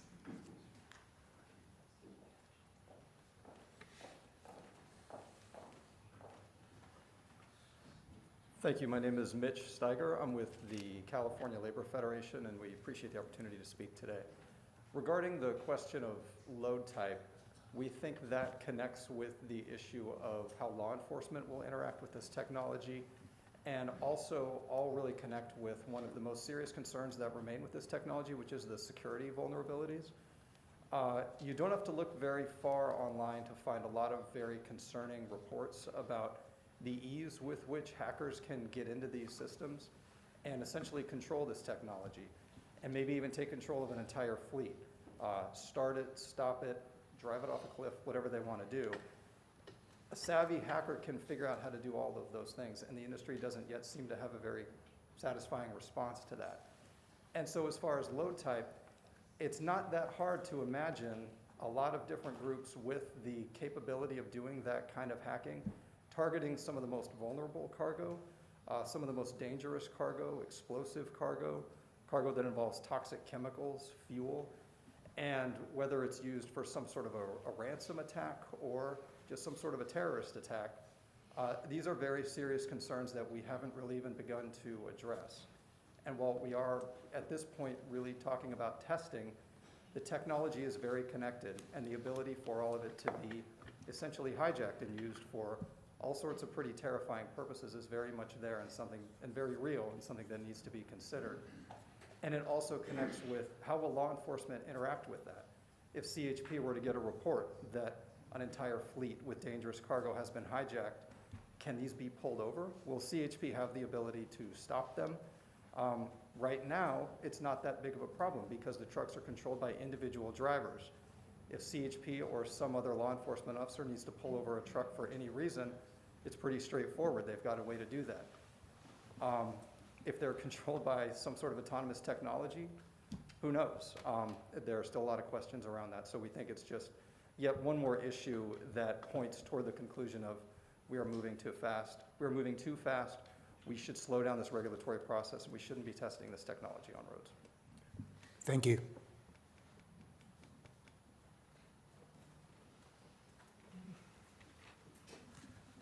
Good morning. My name is Brett Fabry. I'm with Kodiak, and apparently I'll be discussing what we call the enhanced inspection process, which is a new process that we've been working on with CVSA. So existing federal and state frameworks ensure the safety of commercial motor vehicles, and AV trucking companies are already collaborating with law enforcement and policymakers to raise the bar above the practices for non-autonomous fleets. Incorporating this technology into the state's AV program is critical to ensure that the state is at the forefront of ensuring safe implementation of this technology on California roadways. For example, CVSA has spent decades researching and setting inspection and maintenance requirements for commercial motor vehicles. But just last year, they improved what's called the enhanced inspection standard for autonomous trucks, under which autonomous vehicles are going to be required to pass the equivalent of a level 6 inspection, which is basically the highest level inspection that CVSA requires. We will be doing that inspection every 24 hours. So every 24 hours, that truck that is going down the road, and when I'm talking about the enhanced inspection process, I'm talking about when the driver has been removed from the process. To date, right now, with a safety driver in the seat, we still comply with all federal and state regulations when it comes to driver responsibilities. CHP played an active role in the policy making for this enhanced inspection process, and it's going to ensure the highest level of safety to commercial vehicles that are out there. So right now, I'll tell you what Kodiak is doing when it comes. I'm sorry, Bernard, do you have a question? No. Okay. I'm good. So I'll tell you what Kodiak Did I have is. that look on my face? A little bit, yes. So I'll tell you what Kodiak's doing right now for the enhanced inspection process. So right now there's a framework that's in place from CVSA, and we've been working with law enforcement, the AV industry partners, and also carriers to develop this process, which, as I stated, is an inspection that will be required every 24 hours when that vehicle is out there on the roadway with no driver. So right now in Texas, we are actually using this process now as part of our daily vehicle inspection report. So every single day before that truck leaves, we're conducting that enhanced inspection process so that we can test and see how that's going to work. But what you can be assured is that that vehicle does not leave unless it is defect-free. So if there's a defect on that truck, we're not going to send that truck out there without a driver. And we're doing that right now, but we still have a driver in the seat. So that's the level of safety that we are doing at Kodiak when it comes to that enhanced inspection process. We're also working with a bypass partner along with Texas DPS to transfer a data set of information from that autonomous truck so that law enforcement is aware of when that vehicle was inspected, what's it loaded with, where it's going, and all those kinds of we haven't figured out all those elements yet because we're still working with law enforcement, but that's the direction that we are going with that enhanced inspection process. So you asked about inspections, so that's the framework that we have at this point. Okay, thank you, appreciate it. Now I do have a question. Go ahead, sir. Every 24 hours, your model is every 24 hours you have that enhanced inspection before the vehicle goes out on the roadways. Approximately how long does that inspection process take before the vehicle is ready to go? The first part of your question, you said that's our inspection model. That's actually the CVSA enhanced inspection, so that's going to be required for all autonomous vehicles. And I'm sorry, repeat the second part of your question again? Approximately how long does that take? That inspection process takes about 20 to 30 minutes. Okay, thank you. Brett, you mentioned that the truck is inspected through the enhanced inspection process. Would that also include the trailer? Yes. So in the models that we've talked about where we go hub to hub, so when that tractor attaches to that trailer, that entire unit is inspected from the nose to the tail. And then when we drive on the highway and we drop off at that next port, whether it's 4 or 6 hours down the road, that trailer will then be inspected if it hooks onto that tractor. Only the trailer would be inspected, and that's kind of the model that that framework has allowed. And not to put you on the spot, but yes, has there been any discussion in regards to traditionally in roadside waste station enforcement, there have been either a random factor of coming in, or as well that it could be also a factor of pre-clearance review where every truck comes in just to ensure that we're doing our due diligence as law enforcement. So in those models, let's say a pre-clearance review where every truck, we're bringing every truck in because we want to ensure that regardless of any bypass subscription or not, we're looking at everything that comes by for a limited period of time, not 24 hours a day or all the time, but we do those on occasion. Is there any discussion or concern of how any feedback you could provide us of how you would see that working? Yeah, so at this point, as part of the framework, it's allowing us to bypass, but that's one of those factors that we'll have to work out with government regulators and CVSA when it comes to that inspection process. Thank you. Okay. Any other questions? Perfect, thank you. Okay, thank you.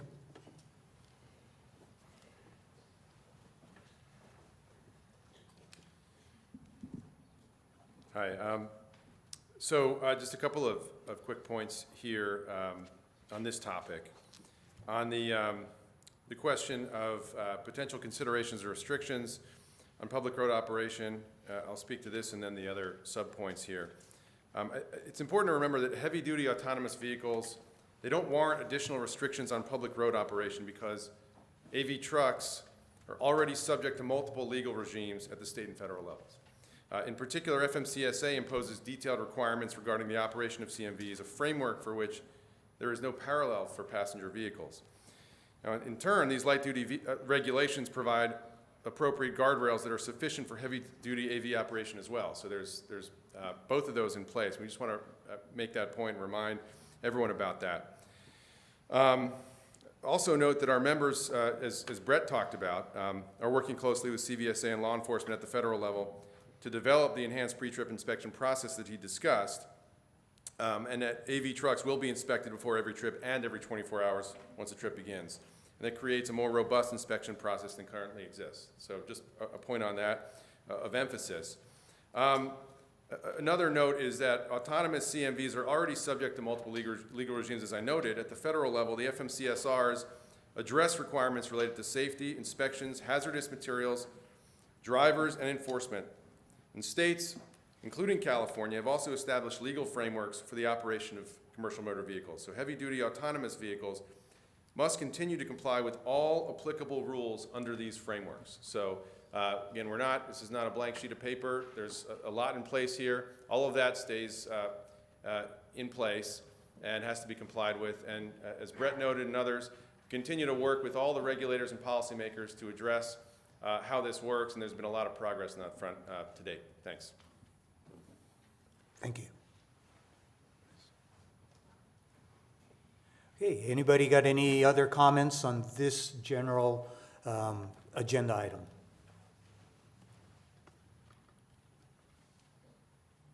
Okay, good. Thank you. Let's move on to the next agenda item then, which is heavy-duty autonomous vehicle testing.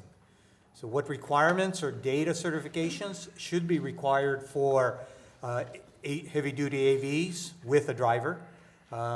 Anybody got any comments regarding test driver training and licensing, financial responsibility requirements, law enforcement interaction plan, or any comments on compensation during testing?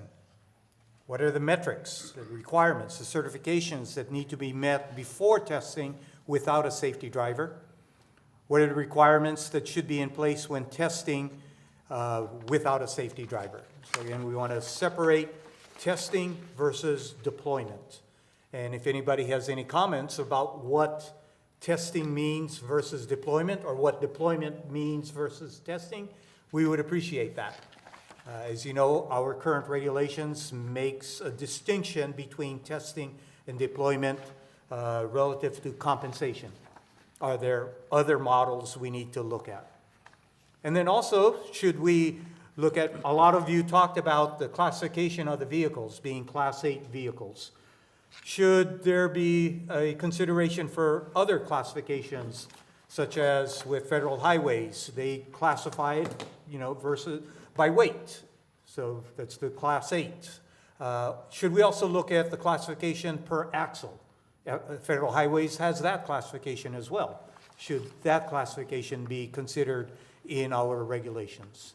So with that, if anybody has any comments, please form a line and you'll be able to provide those comments.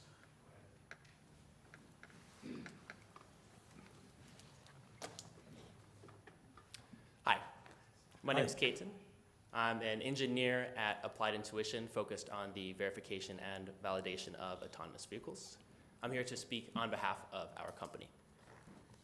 Applied Intuition is a software company based in Mountain View that provides tools for engineering and product development teams to safely test, develop, and deploy autonomous vehicles. Our products are used by 17 of the 20 largest automotive OEMs, as well as several top AV companies. Applied would like to thank the California DMV for holding this workshop and for giving us the opportunity to comment. Modeling and simulation tools help AV developers ensure safe operations prior to testing on public roads. They enable the testing of edge cases that are either unsafe, expensive, or sometimes impossible to replicate in the real world. These edge cases include rain showers on a sunny day or a sudden pullover, or any combination of these and countless other situations. Simulation can test these events with thousands of variations prior to vehicles hitting public roads. Virtual testing should be a part of validating the safety of autonomous vehicles before they are deployed on public roads. For both governments and AV companies, it can help determine safe operational design domains, ODDs, and help build safety assessment cases within those ODDs. Virtual testing is already a core component of the validation and testing of AV stacks across the industry, including by many companies that are currently permitted under California regulations to test and deploy on California roads today. Based on Applied's experiences, we also suggest that the California DMV build capacity and expertise in virtual testing methodologies as they look to further develop regulations. Thank you. Okay. Do you have a few follow-up questions? Do you have any comments with regard to virtual testing and being prescriptive in terms of how much virtual testing needs to be completed before the vehicles are on the roadways? And then also a sub-question to that, would you advocate things such as hardware-in-the-loop testing for different subsystems before having an entire system be tested? Those are great questions. Applied does both of these things, software-in-the-loop testing and hill testing. The question of how much or at what point it's safe to deploy on the road is very much a question that Applied invests a tremendous amount of resources in. And amongst our customers, we see great variation. But it's very clear that many different scenarios need to be tested in virtual environments or in a hardware-in-the-loop scenario before deploying on public roads or while public roads are being used for testing as well, as real-world data is collected. And you want to iterate on these new scenarios, new situations that you encounter in the real world. Thank you. Who's got any questions? I have a question. My first one is, I'm sorry, what was your name again? Caton. Caton, thank you. My question is that regarding virtual testing, are there any scientific standards that are out there for virtual testing or any set standards, industry standards, something similar to SAE? And then the second is, if there are, have there been any validation studies done by your company or any others to show that what was shown to work in virtual testing is indeed happening and responding as you thought on on-road testing? That's a great question, and there definitely are. We've worked with many customers abroad in Europe as well that have other frameworks for these testing standards. Off the top of my head, I would have to kind of get back to you in terms of the very specific regulations. Thank you. And that'd be for our consideration, that would we have to consider any standards like that? Yeah, absolutely. All right, thank you. Thank you.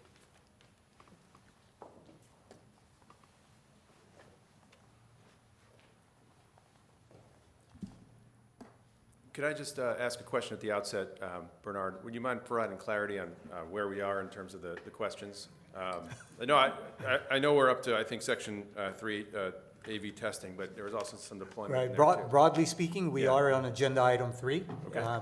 heavy-duty AV testing. And then, that all of those questions that are sub in the agenda are up for discussion. I think maybe I glossed over the very first one, which is actually a really important one.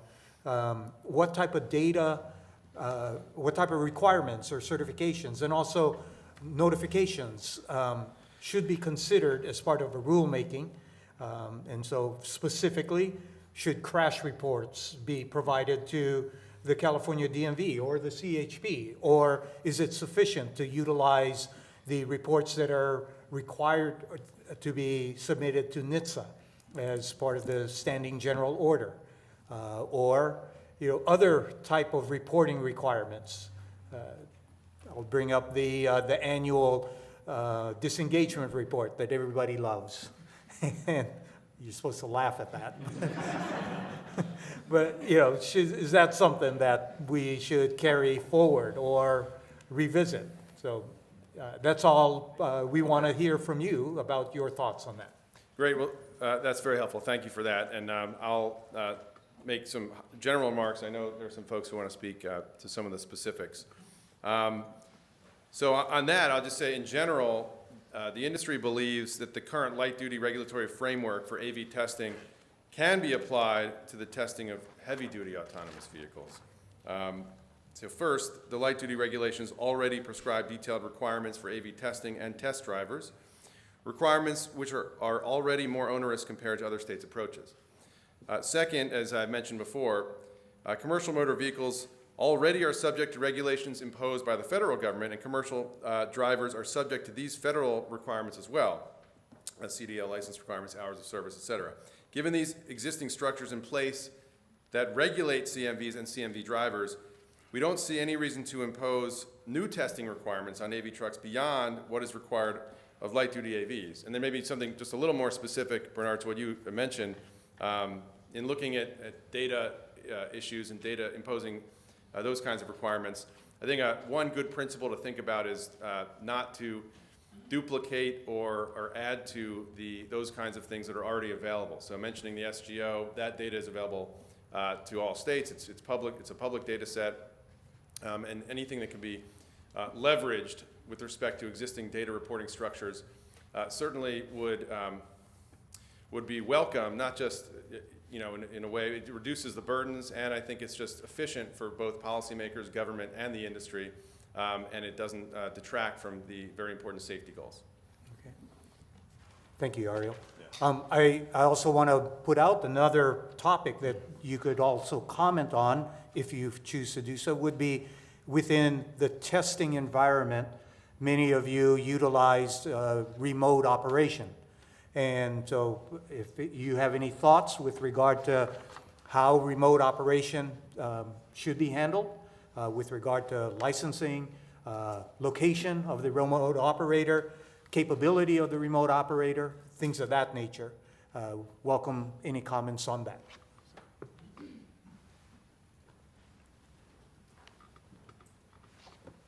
Hello again, Bernard. I'm sorry to disappoint, but I'm not going to talk about remote operators. I'm here to actually go back a little bit to one of the agenda items you skipped over, was the law enforcement interaction plans. Absolutely. And California already has a provision for passenger autonomous vehicles to submit a law enforcement interaction plan, and I think you're all aware of that. You must cover communication with a remote operator, assessing accessing the vehicle's registration, insurance, removing that vehicle from the roadway, recognizing its AV status, ensuring it's deactivated, description of that ODD, and then any additional information that manufacturer might provide. As far as for commercial AV companies and working with my law enforcement partners within the industry, we'll provide a law enforcement interaction plan for the safe operation of that commercial vehicle to address those interactions, which would include traffic stops, imminent hazards, and traffic collisions, and obviously all those items that are already required for California.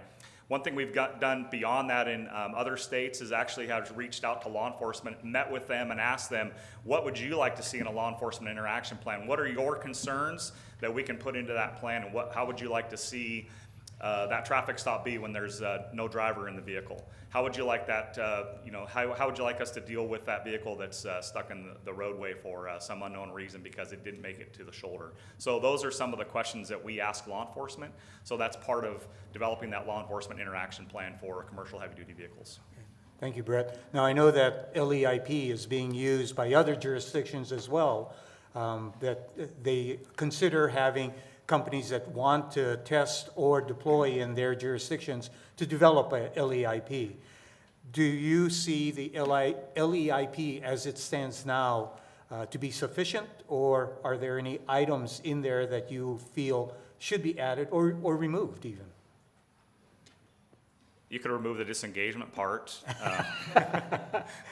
I don't see any other items. I mean, we can add some additional items that would be specific to commercial vehicles, and at the top of my head, I can't think of an item that you're looking for, but there will definitely be some different items that would be applicable to commercial vehicles that may not be applicable to passenger vehicles. And remember that our model is, on interstate highways and freeways, and so that, has a different role as well, because mostly that involves the California Highway Patrol, but could also involve some other jurisdictions that have, traffic responsibility on some of those highways that go through their cities. Hey, Brett, I have a quick question. Yes, so sir. there's always a little bit of truth behind the joke of get rid of the disengagements. Can you talk a little bit about that, how industry sees that reporting requirement, and again, whether or not there's value to having that on this new testing process? I can only speak from the commercial side because that's the side I work on. As far as the passenger disengagements, I can't address that because I'm not knowledgeable in that. But I can tell you from the commercial side is that sometimes disengagements are actually good. I was recently out with our truck, and I can tell a short story about how there was a collision where a vehicle was the wrong way in the roadway. And just to ensure the proper safety as that vehicle is in autonomous mode with a safety driver in the seat, he actually disengaged just because that was a situation that we were not familiar with, that we were not sure how truck was going to handle that because of where we are in the process of her safety case. So that was a disengagement. So I don't want the disengagement to count as a negative when it's actually that was a positive, because now we can go back and we can recreate that scenario. That answer your question, sir? Yes, thank you. Thanks. Thank you, Brett. Good morning. Emily Warren with Embark. So as you heard from Brett, there's obviously a really important role that interaction with law enforcement officers on the highway plays when you're operating an autonomous truck.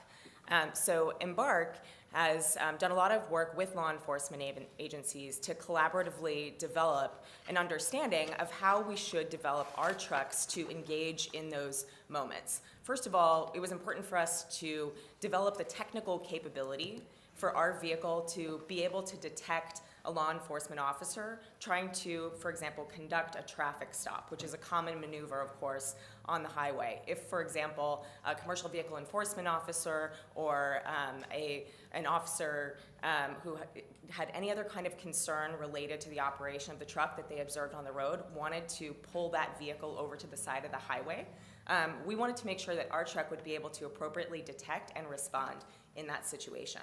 And so to illustrate that and develop that, we worked closely with Travis County Sheriff and with the Texas Highway Patrol and Texas Department of Public Safety, where, as you heard, Embark has operations in state, and took their advice about what the officer would expect to see as a reaction from a truck, how the officer would behave, and what kind of a maneuver the part of the truck would result in the safest outcome, both for the officer who's conducting that traffic stop, for the truck itself, and for other road users. So working with them, we were able to develop the technical capability for our truck to execute that maneuver, which, with collaboration with those agencies, we were able to demonstrate on public roads near Austin, Texas, this last summer. And in fact, we recorded that, and it's available for anyone to watch online to see how the truck responded in that situation. Alongside that, we also developed a standard operating procedure which lays out how we would expect the officer to be able to engage with our truck in those circumstances. And one of the key things we heard from law enforcement was they don't want to have to provide special training or equipment to their officers in order to be able to safely interact with the truck. So we took that into account, and we developed a process and equipment and messaging on the vehicle that would make it possible for any officer, regardless of whether they had any prior knowledge of the fact that this was an autonomous truck or how to interact with one, so that that officer would be able to execute that procedure appropriately. And that consisted of, after pulling over to the side of the road and when the truck responds appropriately and executes that maneuver, the officer would be able to approach on the passenger side of the vehicle, outside of the lane of traffic, so they would not be exposed to other passing cars. The officer would be able to get information from a lockbox on the side of the truck, giving them access to any documentation that they might require, as well as information about how to communicate with the operations center remotely, so that they could communicate if needed with the fleet and express, any concerns that they had or needed to resolve regarding that vehicle. So I just wanted to lay that out for you because it's an illustration of the degree of care and granularity with which we're thinking about making sure that our trucks are equipped to interact safely with all the conditions they encounter on the road and meet law enforcement expectations and allow them to do their jobs. A follow-up question on that. Was there any other development of the process outside of any Texas agencies? I know that's obviously where the trucks are running, but knowing that law enforcement across the nation has different practices somewhat and can be different levels of training.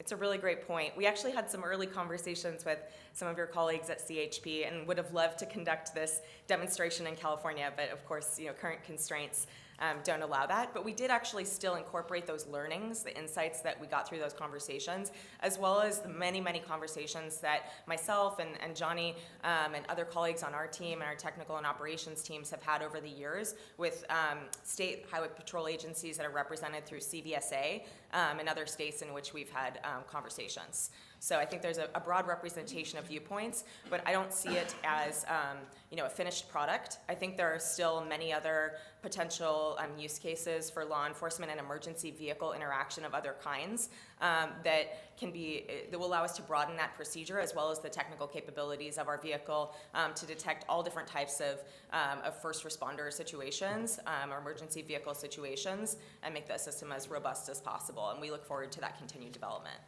Thanks. And just one final follow-up is that, considering that you do know that you just said that there was the possibility that unknowns could be out there, how quickly is that process able to be incorporated so that in the event that an unknown happens and that we determine in agreement that something needs to be changed, how quickly can that be incorporated so that if that same situation occurs with another law enforcement officer, that it will not be duplicated?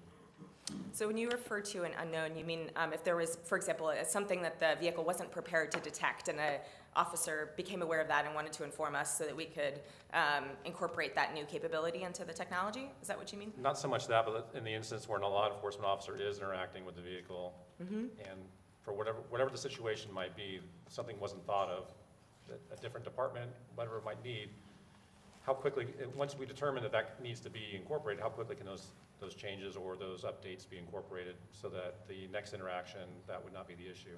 Yeah, I think when it comes to instituting operational changes, things that, for example, around the access mechanism for documentation on the outside of the vehicle, if there was feedback that the officer had about that, those types of things are perhaps easier to deploy. I think if there are technical changes to how the technology performs in that circumstance, that is information that we would need to take back into our development process and work with our development teams to incorporate. That could happen on a longer timeline. So I think it varies depending on what the nature of the precise correction is.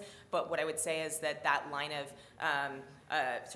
open feedback would very much always be open and something that we would welcome and really solicit to make sure that we're learning over time and incorporating not only sort of the sensor input and data that we collect to help us refine our system, but also the human input that we get from our partners in law enforcement to make sure that the system evolves in a way that continues to improve safety for officers on the road and all of the other vehicles and folks with whom we're sharing the highway.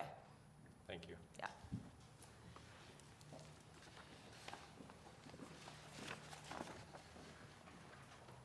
Matt Broad again for the California Teamsters.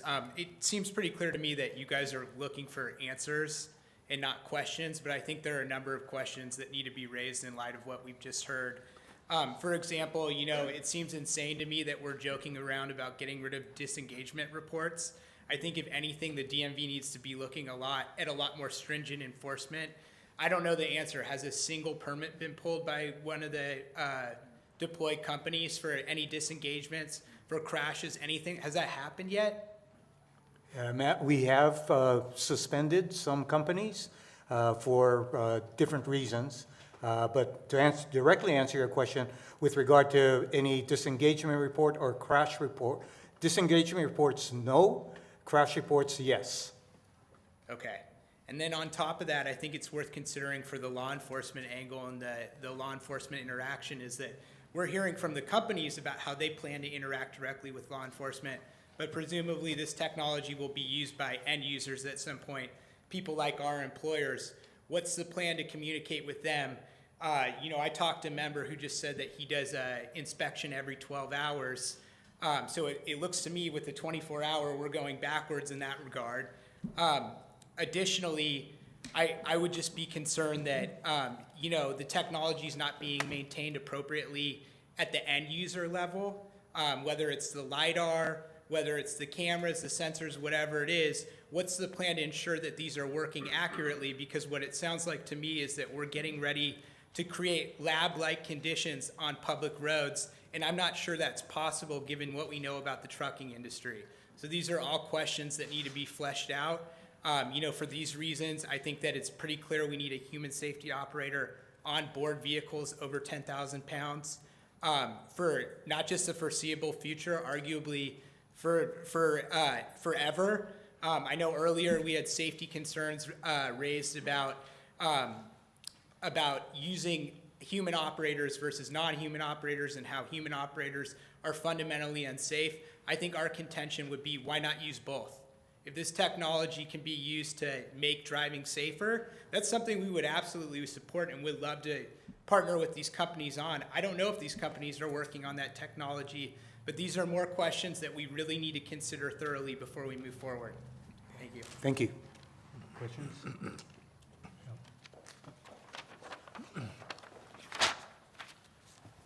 Mitch Steiger with the California Labor Federation again. In response to the issue on the agenda of what safety requirements should be in place when testing heavy-duty autonomous vehicles, we strongly believe that the safety requirement should be that there should always be a person on board. And the reason why is that the issue of safety has been brought up a lot today as the response to what the problem is that we're trying to solve by moving forward with this, that workers get fatigued, that workers have substance abuse problems, and some other, frankly, kind of offensive things that have been said about workers. But it is true that sometimes workers aren't at 100%. Sometimes workers are overworked and they're tired and they need a break and they haven't had one in enough time. Sometimes they're stressed out because they're a misclassified truck driver and they can't provide for their families. There are a lot of workers who are self-medicating cumulative trauma injuries that their employers are fighting. They're not getting the medical care that they need. There are a variety of reasons why workers aren't always at their best. But as Mr. Broad from the Teamsters mentioned earlier, there are also a variety of reasons why technology is often not at its best. As anyone who's ever used a phone or a laptop painfully knows, they often don't work the way that they're supposed to. And the same can be said for all sorts of technology. And that's why you need to design this technology so that it maximizes the advantages of both. That when the technology fails, there's a person there to take over. There's a person there to make sure there isn't some sort of disaster. That when the person isn't at their best, the technology can be there to step in to make sure that safety is maximized. We strongly believe that's the best path forward to maximize safety. Someone earlier talked about airplanes. My dad was a commercial airline pilot, and he told me about a few close calls that he had where had he not been there to take over when the hydraulic system failed or when the autopilot system failed, the plane would have crashed. And we're moving down the road towards a situation where we're going to have things with that same potential for disaster without a person on board. And if California were to take a stand, were to lead, as it were, by saying, you have to build this technology around a person, that would be the best way to maximize safety. That would be the best way to make sure that both the advantages of technology and the advantages of a human operator can be maximized, we think, to the benefit of everyone. Thank you. Thank you.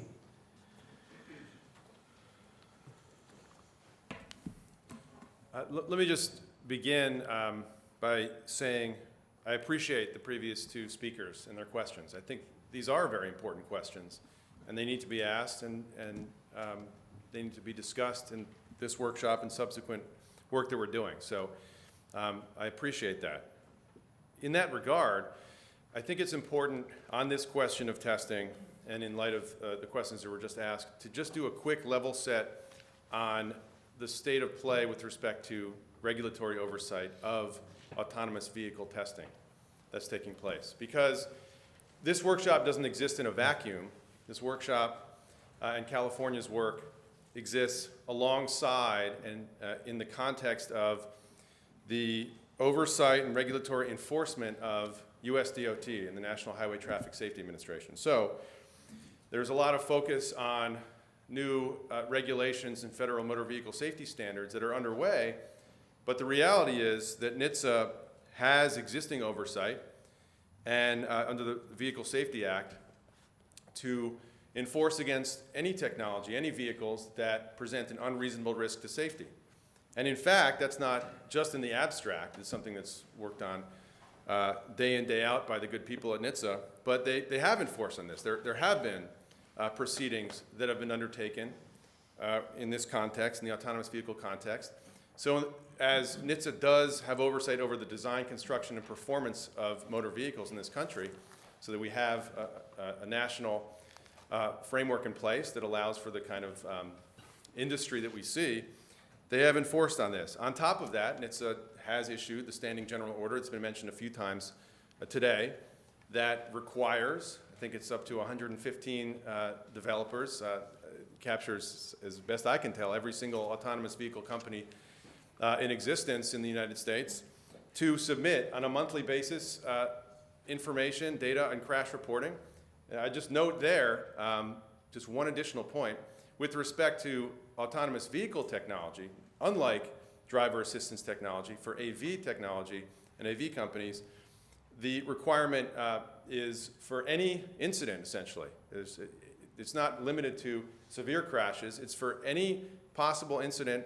There's no de minimis threshold. All of that data is being provided not just on a monthly basis, but in a sense on a real-time basis to NHTSA, and then that's released to the public. So again, alongside all of the work being done to issue, develop, and issue new regulations for the industry. So I think it's important to lay all that out there because that's in place. That's not theoretical, or hypothetical, or abstract. That's happening today. So the work that's being done here is about how do we operationalize AV trucks in California while other states have proceeded for many years now. So it's about taking all that work, the oversight and regulatory framework that's in existence at the federal level, taking the learnings from other states of safe operation of AV trucks that have been in place for years now, and how do we bring it to California in a way that is aligned with the values here and with the existing structure for light-duty vehicles. And so hopefully that provides some help for the discussions to go forward. Thanks. Thank you, Ariel. Okay, anybody got anything else they want to speak to with regard to testing? Okay, we're gonna Some statements online. I'm sorry? Statements from the emails online. You want to call on Matt? Go ahead, Matt. Do we have some questions or statements online that? We have some questions regarding HD AV deployment and testing. Okay. So the first question comes from Kelly, no affiliation. They wish to know, should driverless vehicles be prohibited from carrying flammable cargo or environmentally damaging cargo, oversized cargo, or heavy or top-heavy cargo? Okay. Is that a question? I think it's a question for the companies.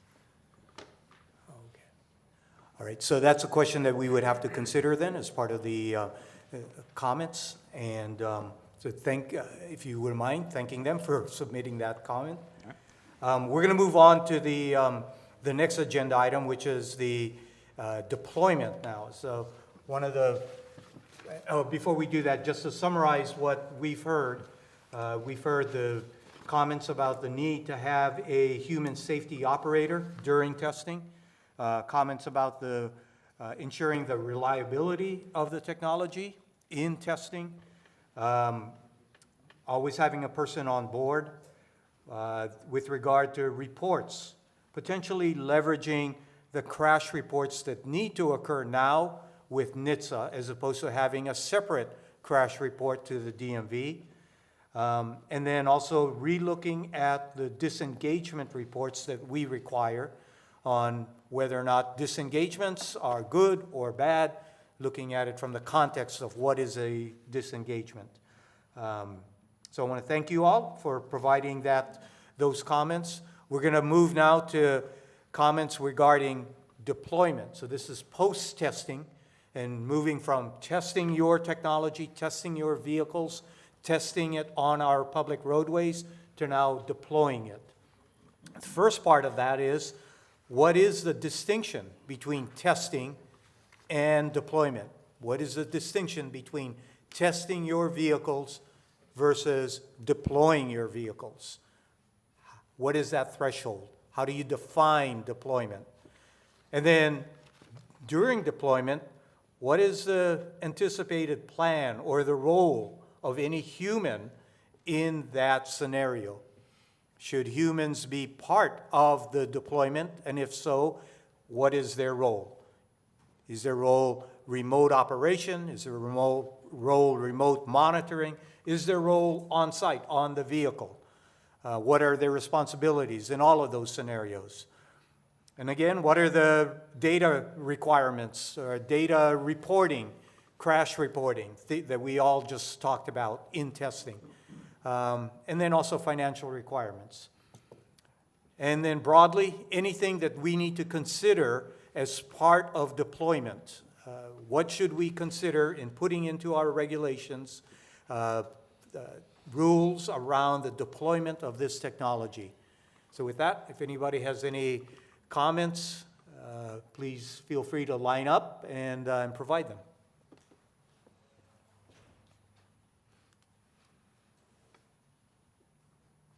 Go ahead, Ariel. Okay. So when we're thinking about testing and deployment and the distinction there, we recommend taking a holistic approach to the regulation of AV operation. What does that mean? A heavy-duty rulemaking that is being contemplated here needs to establish a clear path to commercial driverless deployment. That is the end goal. So the construct that's being created needs to have that as the objective. Without a clear path to deployment, the industry cannot realistically invest in testing operations. So I guess the point is these are inextricably linked, and the objective is to have that clear path, and it has to be one that's reasonably obtainable in an amount of time that's reflective of the technology and its maturity. You know, due to the commercial nature of the trucking industry, it takes time to plan for AV truck operations, develop plans for investment, and negotiate and finalize contracts with commercial partners. So the point there is that there are going to be lines that are drawn on testing and deployment, and at this moment in time, this current setting, I think you can look at light duty as being the inspiration or the basis for that kind of line drawing. And there are other, you mentioned compensation. That's important because trucking is different than light duty. And so it is reasonable to consider that in the testing phase. Beyond that, I think we do anticipate providing written comments in response to be more specific. I know others may have some thoughts. But the key point is that the lodestar is the commercial driverless deployment. There has to be that path, and as long as that's in there and there's that reasonable obtainability, there's a lot to work with, and we look forward to suggestions from the regulators on that front. Okay. Thank you. So, as you know, and candidly for everybody, when we developed the regulations for light-duty vehicles, this distinction between testing and deployment was one that had a lot of discussion, because we needed to determine how to segment that. And where we landed was on this compensation issue. What I'm hearing is that that could only be one part of that distinction in heavy duty. And there may be other aspects that need to be considered. Am I correct in hearing what you said? Yeah, I mean, to be clear, I think contemplating including compensation in the testing phase is reasonable, given the nature of the trucking industry. as being distinct from the light duty context. So we believe that is a reasonable thing to explore and pursue in the testing phase. In terms of other parameters, we certainly are looking forward to reacting and thinking about that and how to find that line. But again, you just can't de-link the entire thing from that goal of getting to commercial deployment. And I would say one other point, and in thinking about what it was like in 2016, 2017, again, it's been made a couple of times, but I'll just say where we are today in autonomous trucking is down the path. It's more mature than things were 5-6 years ago. And so there's a lot to build in the testing phase, and not to lock in other words, to take into account the maturity of the technology and to have a path maybe even for deployment directly and things like that could take into account operations in other states and a tremendous amount of testing that's already occurred. So I think that kind of flexibility in that approach, we're looking forward to exploring those kinds of parameters in this process going forward. Thanks. Right, because that is the challenge. If compensation is part of testing, then what is that threshold then, other than compensation, that takes us to deployment? And you're right, we did that in 2016. And I was reminded that we are as far away from 2016 as we are close to 2030. So let's let that sink in. Excellent. Thank you. I do have one point of clarification. If I could just get you to maybe expand a little bit. I think, there's been a lot of discussion around this conversation of how you get from testing to deployment. And a lot of what you just said deals with articulable steps that are taken, industry standards that are given, saying, hey, if you've accomplished these things, then you can move from testing to deployment. And you brought up the fact that a lot of this has been done out of state. So do we then consider that information, those details, as well as anything that might be done in California from this point forward? So my question to you is this: what are your ideas for how we measure that? Are we talking about mileage? Are we talking about a limited number or zero crashes, or a limited number or zero disengagements? I think the challenge of this conversation is what are those steps? What are those lines in the sand, as you called them, that we can be fair across the board with all industry and say, if you meet this milestone, you move on to deployment? Well, I appreciate the point and the question. And I'll say, just in response, that I think we agree that those kinds of things are part of the conversation. But I think the essence of what I'm trying to convey is that where we are in 2023 needs to reflect the kind of flexibility to accommodate and to acknowledge where the technology is. And so if we're going to be drawing, in a sense, it's not semantic between testing and deployment. It's a real thing. But there are mature operations. They're based on a tremendous amount of testing. And thinking about going to the start or whatever kinds of those metrics are because it's California versus other things, I think it's just about taking into account the maturity of the technology in certain instances, and there may be others that come in that need to start from the beginning, and reflecting that in the distinction between test and deployment. Because I think what we're hearing, and it's perhaps somewhat tautological, but the reality is maybe there is, we take the approach in our association when we think about this as just approaching it, it's about operations of AV technology. That testing and deployment can be a difficult distinction to draw. And so I only make that point, understanding where we are in California, what the light duty regulations reflect, that those lines are difficult to draw. All of those ideas we are considering. And again, we'll follow up in writing to address them and be happy to engage in further conversation. Just one last question. I know you talked about there's been a lot of testing. How available is that testing, and to what level of granularity is it available? Sorry, how available is what? The testing data that's out there, or how granular is that data that's available to be looked at in consideration? Because I heard you say, I think that there's been a lot of testing, and to consider that, but knowing that, how available is that data?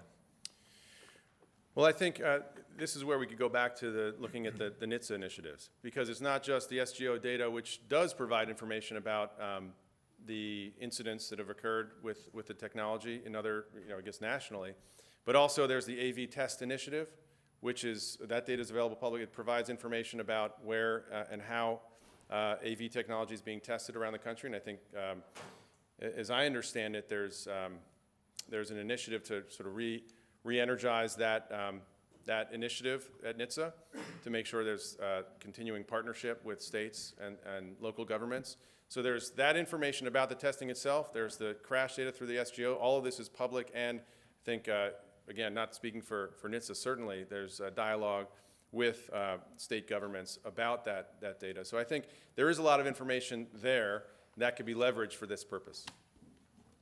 Thank you. Okay. Yeah. Thank you. Monica? Hi again. On the issue of testing and deployment, I think it's important to look back at the regulatory text that exists today and the discretion and the flexibility that's built in there, and that's enabled CHP and DMV to implement this program so successfully on the light duty and medium duty fields. The definition of testing and deployment builds in some of the squishier topics of when a technology is ready to move from a testing phase to a fully validated and ready to deploy phase. Moreover, the distinctions on, or the restrictions on compensation are delineated between hauling passengers and hauling goods. This makes sense. When you think about the regimes that exist at FMCSA, NHTSA, even in the California Vehicle Code that relate to authorized motor carrier hauling freight, there is an existing regime and there is a safety regime that comes from the ability to collect compensation.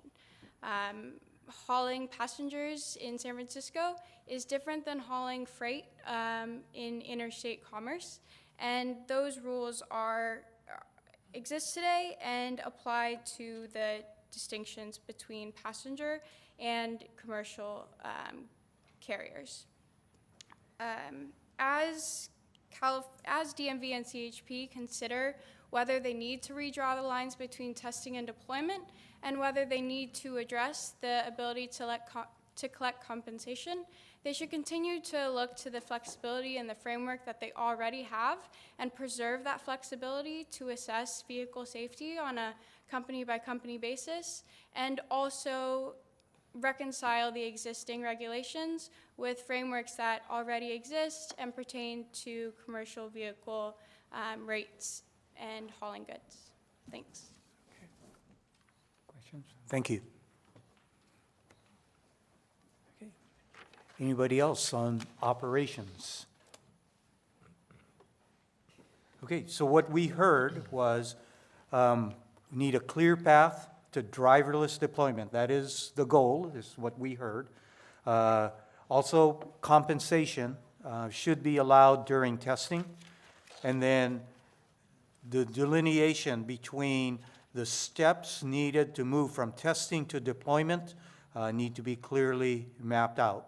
We also heard that there are existing regimes in place, namely at the federal level, that help define these. And then we just heard about the differences in carrying loads, passengers versus freight. So I want to thank you again for providing input on the deployment issue. We have time to move on to the next agenda item, which is other considerations for heavy-duty autonomous vehicles.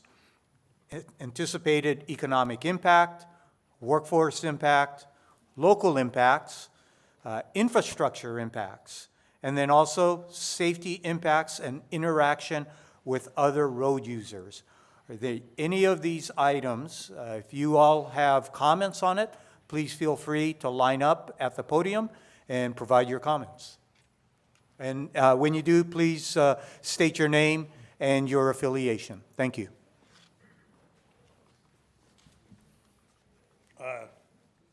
My name's Patrick Ahern. I'm a truck driver. I've been driving trucks professionally for 48 years.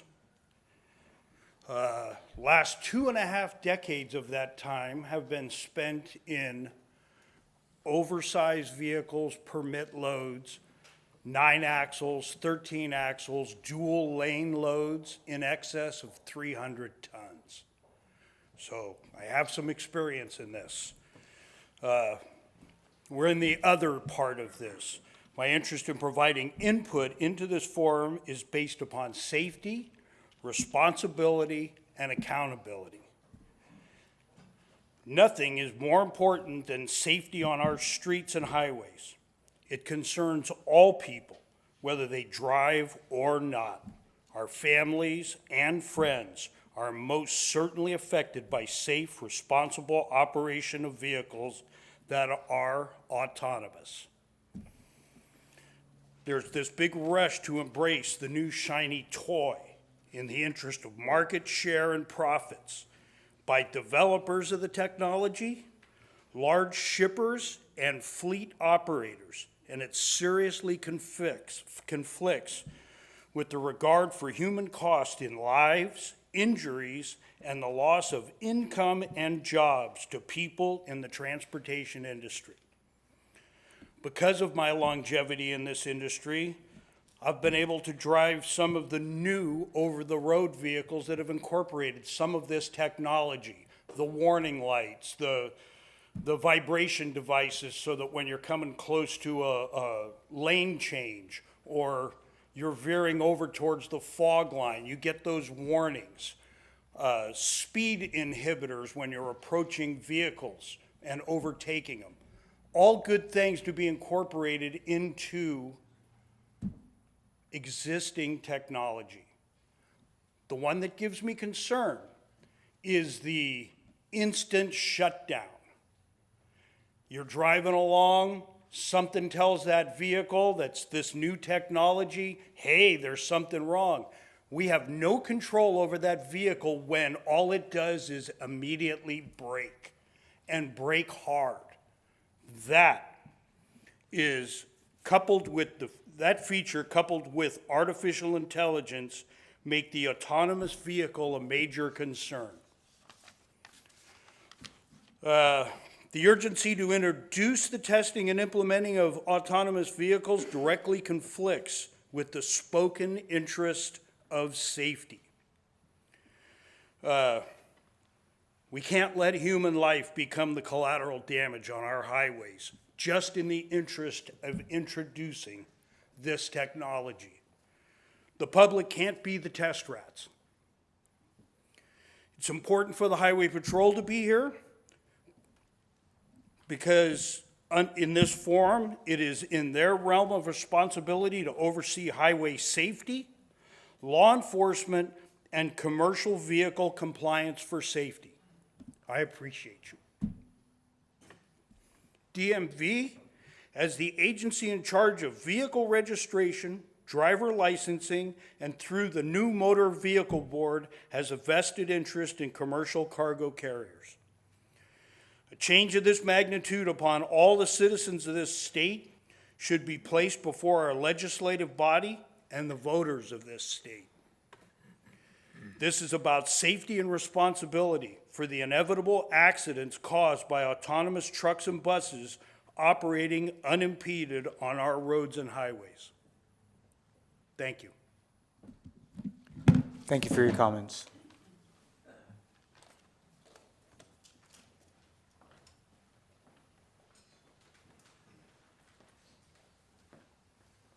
Hello, gentlemen. Thank you for convening this forum today. So we've heard from a lot of executives, lobbyists, attorneys for the AV industry. We've heard from some political action people, even from the labor side. But prior to that, we really haven't heard from any just rank and file, blue collar, regular citizens that are going to actually deal with this new world that's being created. We started off speaking on... Excuse me, Patrick introduced himself, and if you wouldn't mind. I'm sorry, I thought I had, I apologize. I'm Matt McKinley. I'm a 28-year professional in the logistics industry and a trustee for Teamster Local 150 located here in Sacramento. Thank you. Actually also an alumni at this university. I donated to this building, but they didn't put my name on it. So a little disappointed. I guess you win some, you lose some. But we started off talking about safety, and I'm not an expert in this field, but I did some research myself. And in just the last couple of years in the Bay Area alone, among private vehicles, you've had 12 fatalities. That seems like quite a bit. The Uber test fleet in Arizona, which was only deployed in 4 small areas, as per NTSB statistics, reported 37 accidents in 18 months, accumulating with a 38th accident that was the death of a pedestrian, Elaine Herzberg, that was just walking across the street. Now, that software in that vehicle did detect her, but thought it was a glitch, and there was a pilot in that vehicle that relied on the technology too much, as in these 12 fatalities in the Bay Area, and died because of that. As far as public opinion, as per a 2021 GovTech poll, 75% of Americans actually want their legislatures involved in this. They want their own direct vote. They want the people that they've elected to represent them to have a say in this, and not as educated and well-intentioned and informed in your field as you are, unelected officials. A lot of these executives and lobbyists have spoken about California being a leader in this, and they have compared the other states that have taken a lead, states like Arizona, Texas, Alabama, Louisiana.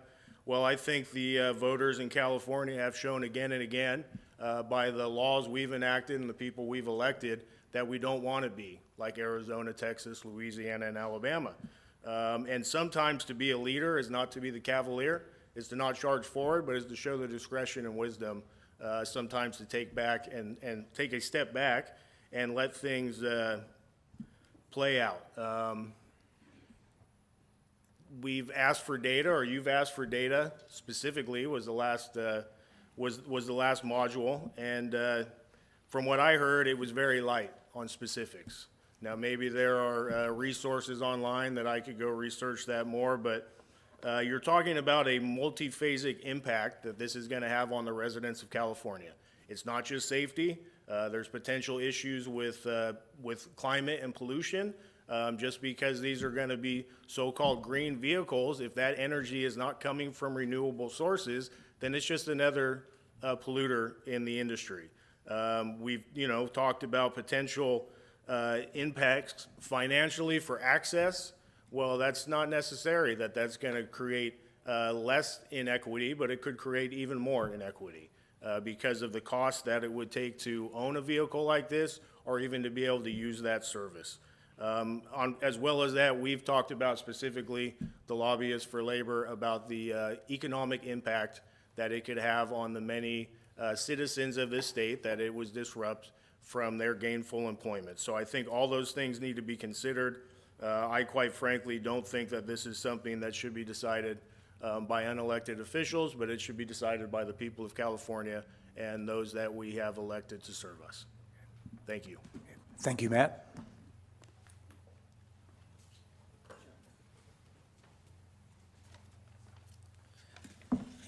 Hello, my name's Ryan Camp. Thank you guys for having us. Thank you, DMV. Thank you, CHP. Like I said, my name's Ryan Camp. I'm a driver in the logistics business. I've been in the industry for 19 years. Excuse me. I'm also a shop steward at Teamsters Local 439 in Stockton. I'm speaking today to voice my concern about how putting 10,000-pound autonomous trucks on the road in the next couple of years could impact public safety and put good union jobs at risk. To replace truck drivers with autonomous vehicles isn't only incredibly unsafe and a risk to the public, it also threatens essential good-paying jobs. I literally hung up my keys today where I work this morning so that I could be here today because the economic impact that's on the agenda, item number 5, all the way down, is such a big deal to me and my family that I have to be here in Sacramento. I live in Oakdale, California. which is not really that far away, but I wanted to be here. And again, thank you guys for listening. Thank you, because I'm staring the guys in the eyes over here. They're looking to take my job away from me, take my livelihood away from me. My son is in college. Can I say that he goes to Monterey Bay, or is that too much for Sacramento State? Very proud father. My wife is able to stay home from the job that I have. It's just really important when you guys go through this to think about who you're displacing, what the economic impact looks like here. I'll get back on topic here. The relationship, I'm sorry, my notes, thank you, Matt. The relationship between the truck drivers and the local community is an important one. I was a delivery driver for a while, and I was able to deliver in the community that I live in. So one of the things I was able to do is when we deliver medicine, VA medicine, veterans, such as myself, you have to get a signature for that. You can't just throw it on someone's doorstep and run away. So if Mr. Wachazowit wasn't home, I was able to call my boss and say, before I leave, I'm going to make sure he gets it. And that's what we would do. That's the kind of stuff we do. You know, this union job gave me an opportunity to work full-time and support my family. My wife is able to watch our two sons at home. And she has a degree in biology, by the way. So I'm glad that she went through the educational process. We are a big educational family, even though I have a high school diploma and service through the United States Navy. We are going this weekend to go see the Stanford play Cal in men's basketball. So I don't know if there's any Stanford Cardinals out here, but that's who we're going for. So we want to further the education, but I can't do that with the Chamber of Commerce, who said that they have to keep their shelves stacked in small businesses. I can't buy those goods and services if you guys replace my job. I cannot buy those things. I can't do it. And if you think that I'm going to go work in an Amazon warehouse and we're talking about autonomous vehicles, I've got news for you about those warehouses. They're not hiring people anymore. Those are automated as well. So not only is it dangerous to put these trucks on the road without a driver, but it also puts at risk essential jobs, impacting not just us, but our families and communities who rely on us. Thank you guys for your time. Thank you, Ryan, and thank you for your service.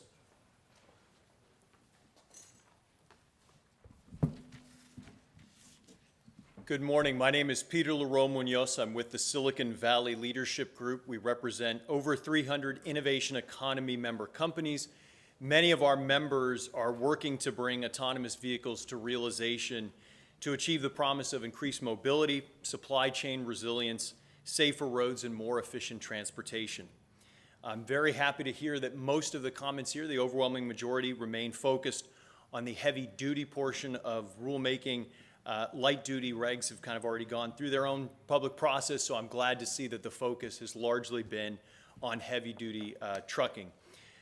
You know, as I listen to a lot of the comments here today, I think one of the things that is missing is a focus on actual numbers, knowing what is really happening and how we can kind of quantify that going forward. The Leadership Group Foundation actually commissioned a study back in December of 2021, looking specifically at the macroeconomic and labor impacts of autonomous long-haul trucking. And we did this in conjunction with a university that had previously looked at similar impacts at the national level with the Department of Transportation. And the study modeled out different simulations of hypothetical scenarios of AV heavy-duty trucking adoption. And one was slow adoption, so 35% fleet adoption by 2035. One was a medium-term adoption, that was a 65% adoption by 2035. And the final one was a fast adoption, where industry adopted and made their fleet heavy-duty autonomous 95% by 2035. So under those three scenarios, that's what the report looked at. It's important to note, however, that the report for the fast scenario was based on an assumption of deployment by 2021 of those autonomous heavy-duty trucks. Now, obviously, that didn't happen. So that's something that isn't really possible, given the fact that we passed that 2021 date. But nonetheless, it kind of provides an outer boundary of some potential possibilities for us. Using Bureau of Labor statistics, the findings were pretty stark in terms of the numbers for the report. They show that long-haul jobs would be preserved in both the slow and the medium scenarios. That the report also found that under the fast scenario, where there was some minimal job loss, that was temporary. It was expected to be in 2030 and between 2030 and 2035 for a narrow window. Most importantly, it was found that that job loss was actually offset over time by natural occupational turnover, as well as a growth in short-haul trucking. Also important to note, the American Trucking Association recently came out with their findings that nationwide there's a shortage of 80,000 truck drivers for long haul. Long haul was the most acute shortage, and they predict that by 2031, that deficit is going to rise to 160,000 drivers throughout the country. Also interesting to note about the report is that total California employment is expected to grow as a result of the deployment of AV heavy-duty trucking. And that includes not only those that are in industries that are ancillary to the trucking industry, specifically around maintenance, repair, checking, cargo loading, things like that, but also other ancillary industries as well. So whether it was food service, road repair, things like that. So certainly we know there is great labor impacts that are positive as a finding of this report, but also the report was very clear that there are substantial economic benefits that will play themselves out over the simulation period ending in 2050 as well. So there is potential for tremendous growth, both economically and in a labor force perspective as well. I am more than happy to provide that report to all of you. I believe you probably already seen it, but just in case, I'm happy to follow up and provide that report as well. But I felt it was important that we had some numbers and some quantifiable information that we can use as we try to work through this process together. Thank you. Okay, thank you very much.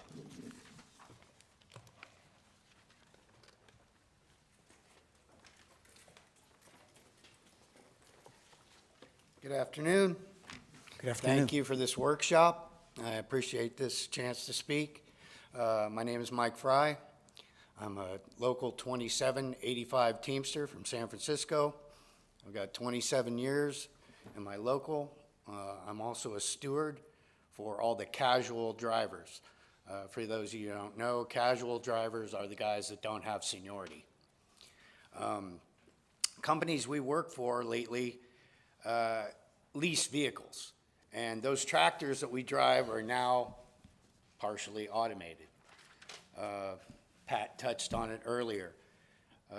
Yesterday, I was driving about 20 tons in San Francisco, had the green light, and on my way to the yard to drop my trailer, and as I was going down 6th, a car pulled out on Brandon and stopped just beyond the crosswalk. My truck locked up. I had no control. There was nothing I could do. I was in heavy traffic. The car behind me almost slammed into me and swerved around me and almost took out the other car, causing that car to go into oncoming traffic. One example just happened to happen yesterday. This job that I have provides for my 5 beautiful children, my beautiful wife, who's home right now, probably watching this. It's given me everything I could have hoped for in life.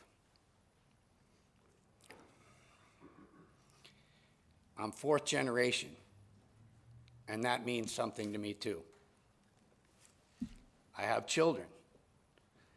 If they wanted to follow my path, I'd be proud to train them and help them in any way I could. the 3 million people that share my job, my brothers and sisters, I care passionately about. When they say that some jobs might be lost, you're not taking a person out of that job. You're affecting an entire family. You're taking away somebody's insurance. If somebody took away my insurance right now, I'd be destitute. My wife has stage 4 cancer. How would I provide for her? The removal of the human element, there's just too much pressure on that these days.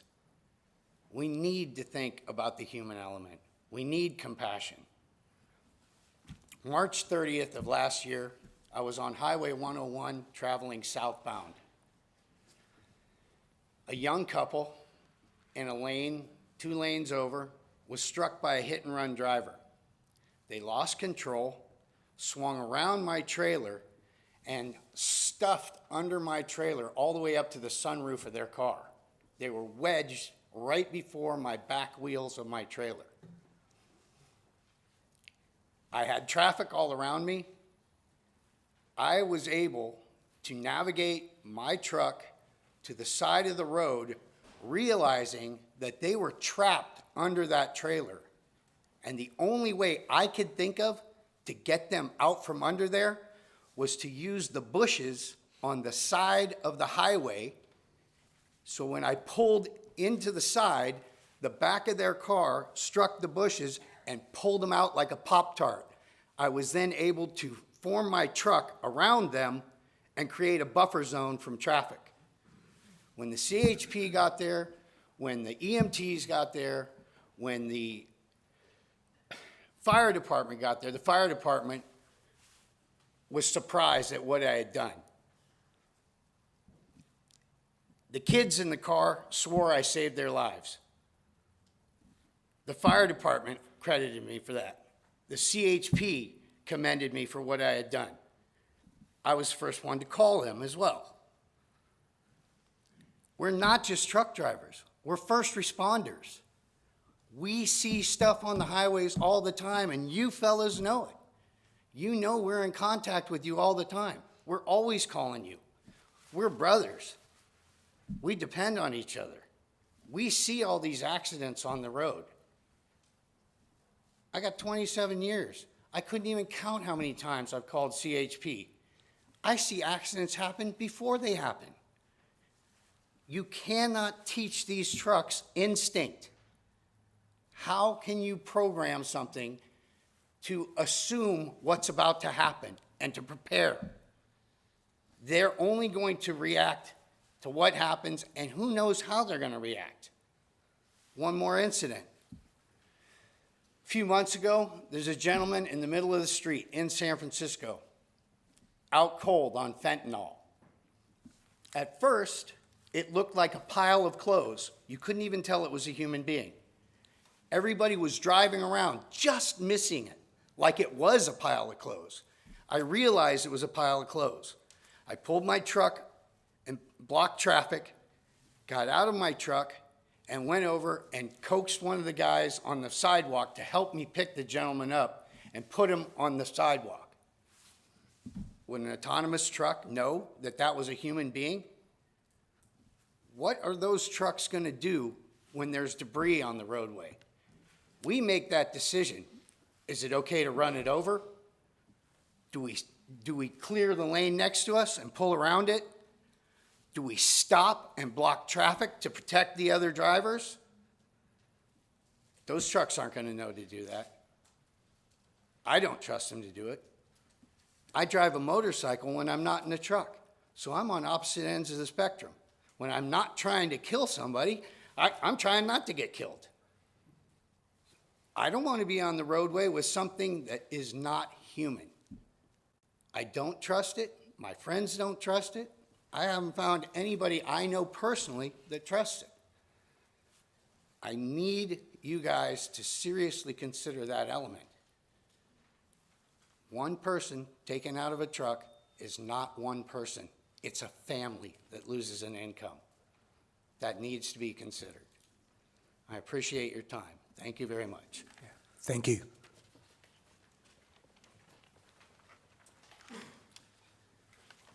Good morning. My name is Blair Schlechter. I work for Stantec Generation AV. We're the autonomous vehicle consulting arm of Stantec, which is a global engineering and design firm. Thank you for having this workshop today. Our team helps cities, states, developers, and private companies understand, prepare for, and implement autonomous vehicle technology. So we want to thank DMV for having this hearing. AVs are an important and growing technology and can be a safe, equitable, and fair transportation solution. The other thing is that they can also be a major economic driver and job creator. That's in-vehicle safety assistants, engineers, and others, not to mention the jobs that are created by companies that want to move to the state and want to operate here. And obviously, you've heard a bunch of them today. So we just want to thank you for having this hearing, and we think there's definitely an opportunity here for appropriate regulations, and we encourage you to continue this process. Thank you. Okay. Thank you.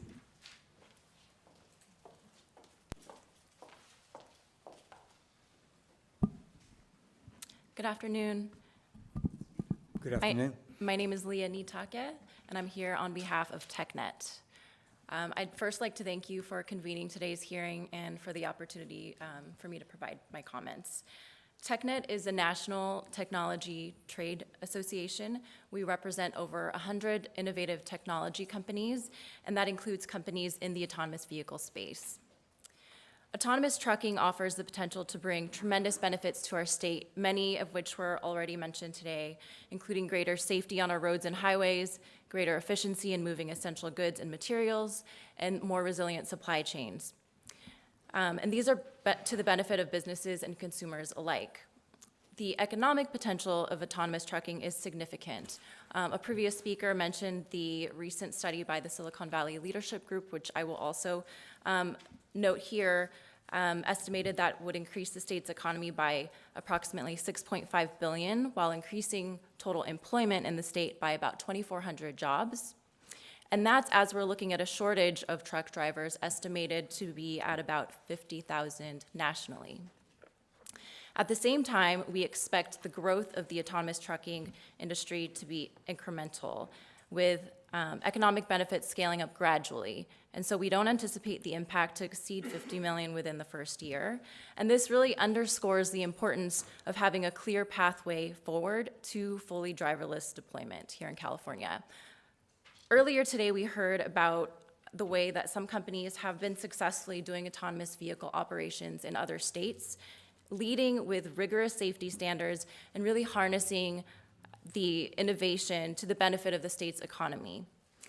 These investments rely on regulatory certainty, and so I encourage the DMV to move quickly on heavy-duty regulations for both testing and deployment. Thank you once again for hosting this important discussion today, and we look forward to continuing to engage with you throughout this process. Thank you for your time. Thank you.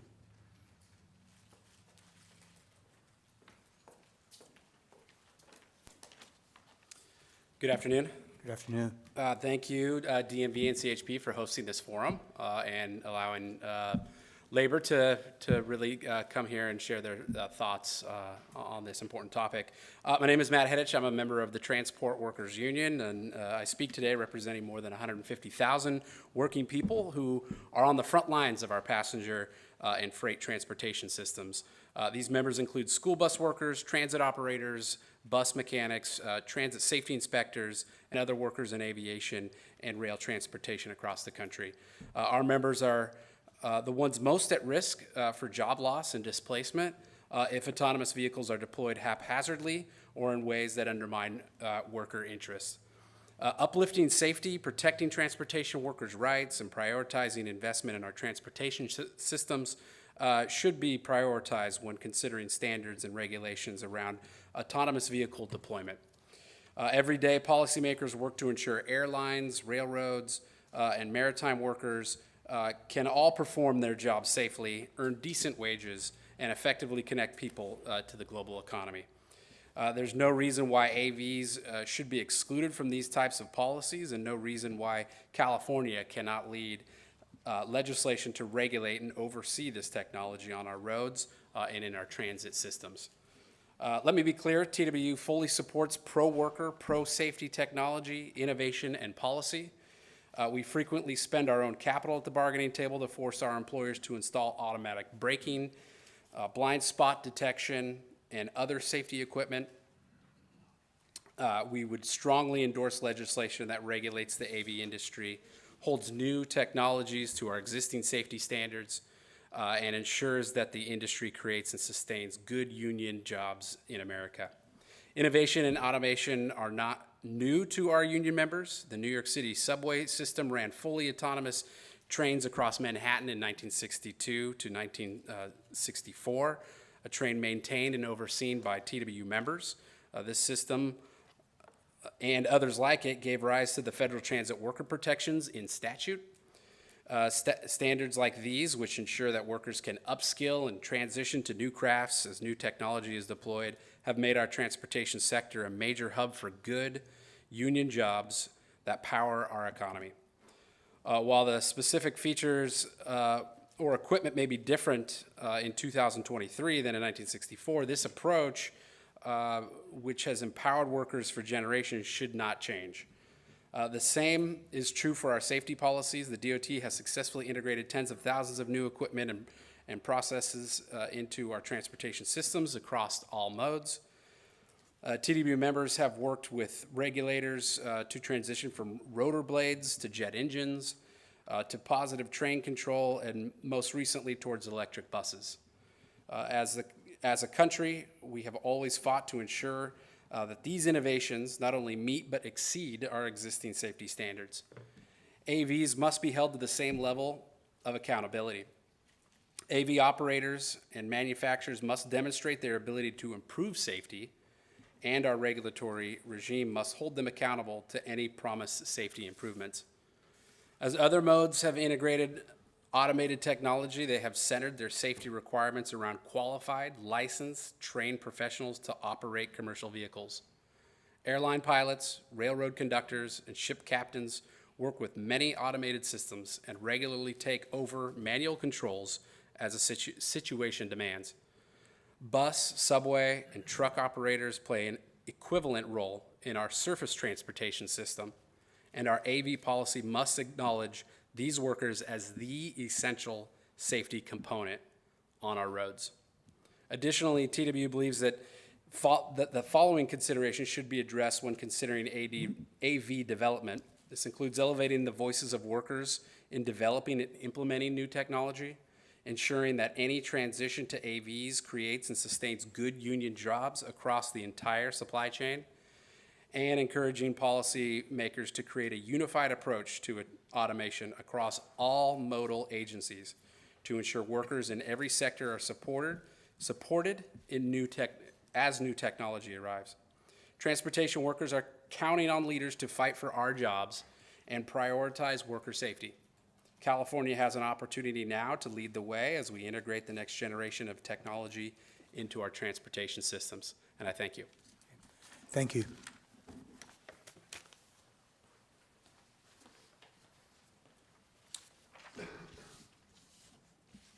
Good afternoon, all. My name is David Benelli. I'm here on behalf of the California Alliance for Freight Innovation, or CAFI.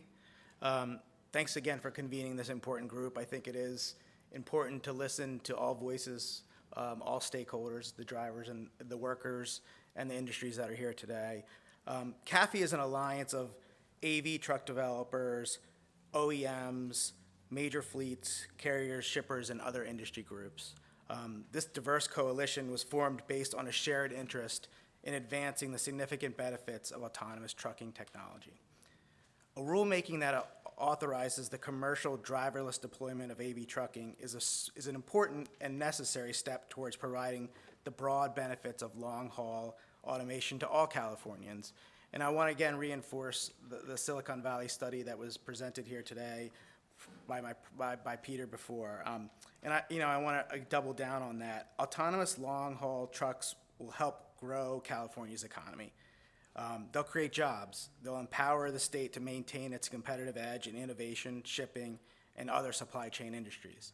As that study showed, autonomous trucking will help increase real GDP, increase output for the industry across the board, increase jobs, and importantly, lead to reductions in fatalities, safety costs, and an improved fuel economy. But I think it's important to highlight that these benefits will be realized gradually through investment in the state. They won't come overnight. You know, the increases in output, employment, improved fuel efficiency, and safety that this research speaks to will come as industry is given time to establish the commercial partnerships, to plan for their operations, to acquire their permits, and to operate on the state's roads. The supply chain efficiencies that will come through this work, you know, that come through the enhancements, the fleet flexibility, the travel time savings from AV trucking, again, those are going to take time, and they take investment from the companies themselves. And I think the conversation is the same on the workforce side. The fact is we are facing a shortage of drivers in the long-haul industry, and it's increasing, as the research shows. But again, the deployment of AV trucking will not cause immediate widespread displacement of drivers. Instead, AV truck deployments offer an opportunity to help with the workforce shortages. And as you said, Bernard, you know, workforce will be an element of this research, of this investigation, of this rulemaking effort.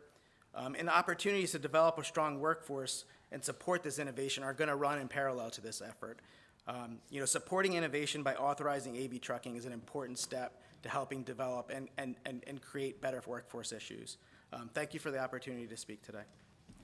Thank you.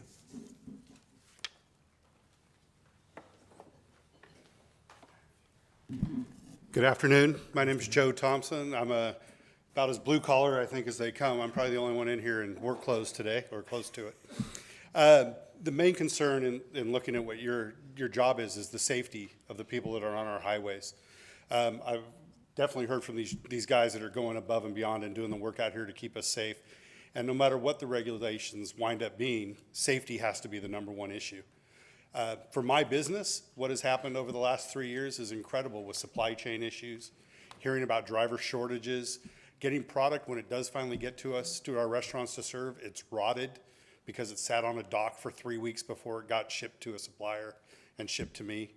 Now, had we talked about this 20 years ago, you know, we didn't even have cell phones with us 20 years ago, and we're talking maybe 25.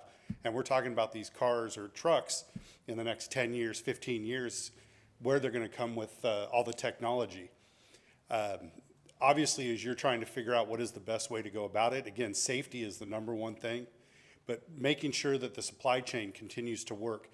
The drivers are given a lot of standards as far as what they can and can't do, a bunch of regulations. And obviously the AV industry will not be given those regulations as far as operating 24 hours a day, 16 hours a day, whatever that number winds up to be. And that supply chain is a very big thing. As you know, we're still going through it. The economy still has not recovered. We don't know when the next pandemic of any kind will be, whether it's a medical issue, you know, a virus, a bacteria, financial, any of that is coming. And to imagine that we're 50 to 80,000 drivers short, and, you know, if we weren't doing this, I would find that irresponsible. But safety's got to be the number one issue. Whenever your first question on anything that these companies give you is, you know, we've got this new project, we got this new plan, the first question's got to be is it safe? Because I don't want to be the one sitting in front of one of those big trucks barreling down on me, not realizing that I'm sitting in a minivan with my family. So please go after safety and then follow those other issues along. I know that the employment is going to ebb and flow. Unfortunately, in some industries, we're going to lose jobs, and others we're going to pick it up. But we still need these guys. But we still need other things to bring us products. So, you know, I would hope that these guys are still here 20 years from now, 40 years from now. Maybe their kids are in the industry. But we've got to get product moving a lot faster. And my restaurant won't survive if we don't. Okay? Thank you. Yeah. Thank you, Joe. Hello, my name is Ryan Elaine, and I'm here with the California Retailers Association. Additionally, the California Hispanic Chambers and the Cal Asian Chamber were not able to make it here today, so please consider my comments inclusive of their representation. First, I want to thank the DMV for holding this hearing at my alma mater. I'm Stingers up, so Hornet proud. So happy to be back. And the CHP's leadership and for all of you being here. I'll only speak briefly. I just want to convey our support for autonomous vehicles in the freight, carrying, and trucking sector, and thank you for considering these comprehensive regulations. The retail industry in California represents 1 in 4 jobs in the state, a quarter of the entire workforce. Retailers have over 500,000 establishments in the state and directly employ over 3.7 million Californians. As retailers, we are the last link in the supply chain, and we are ultimately a consumer-facing industry. We've seen how disruptions in the supply chain can directly impact keeping our shelves stocked, and any improvement to the supply chain, such as allowing for autonomous trucking technology, will better allow us to keep our shelves stocked and on a consistent basis and ensure retailers can continue to employ millions of Californians. We believe this will allow us to better partner with our friends in the trucking industry and keep our customers happy with fully stocked shelves. Thank you again. Have a good afternoon. Thank you.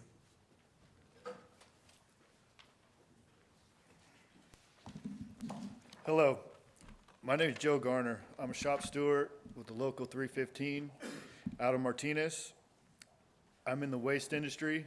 I've been in it for over 8-10 years. My father was a Teamster. He drove trucks.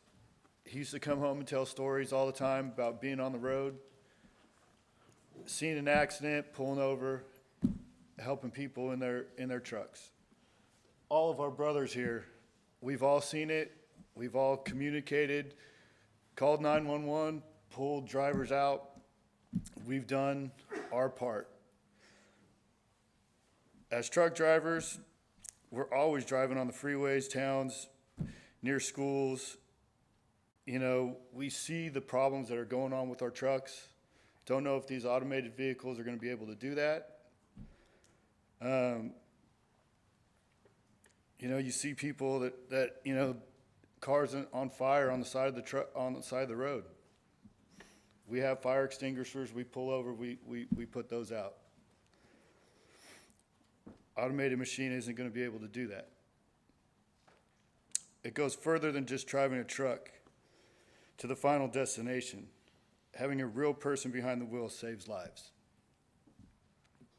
While safety is such an important part of this, we also cannot overlook the potential cuts to good jobs and how these jobs support the livelihoods and well-being of so many California families. Everything that I have is because I'm a Teamster, a truck driver. I live in a great neighborhood. I have 2 sons. One is in college and scholarship, which is held, you know, helped paid for by my position as a truck driver. I have another son with serious health issues, also paid for by my medical through the Teamsters. Without that, it wouldn't be possible. As we speak, I have a son right now going through surgery, but I'm here because this is important to us and my livelihood. As I get older, I'm going to retire, which Teamsters is going, they provide a benefit for our pensions. You're taking me out of that cab. I hear these guys saying it's going to provide jobs by taking me out of that cab. Where's that leave me? 50-plus-year-old guy nobody wants to hire. California lawmakers have an obligation to protect their constituents, and they must prioritize public safety and good jobs when it comes to any regulations surrounding automated vehicles. Thank you. Yeah. Thank you, Joe.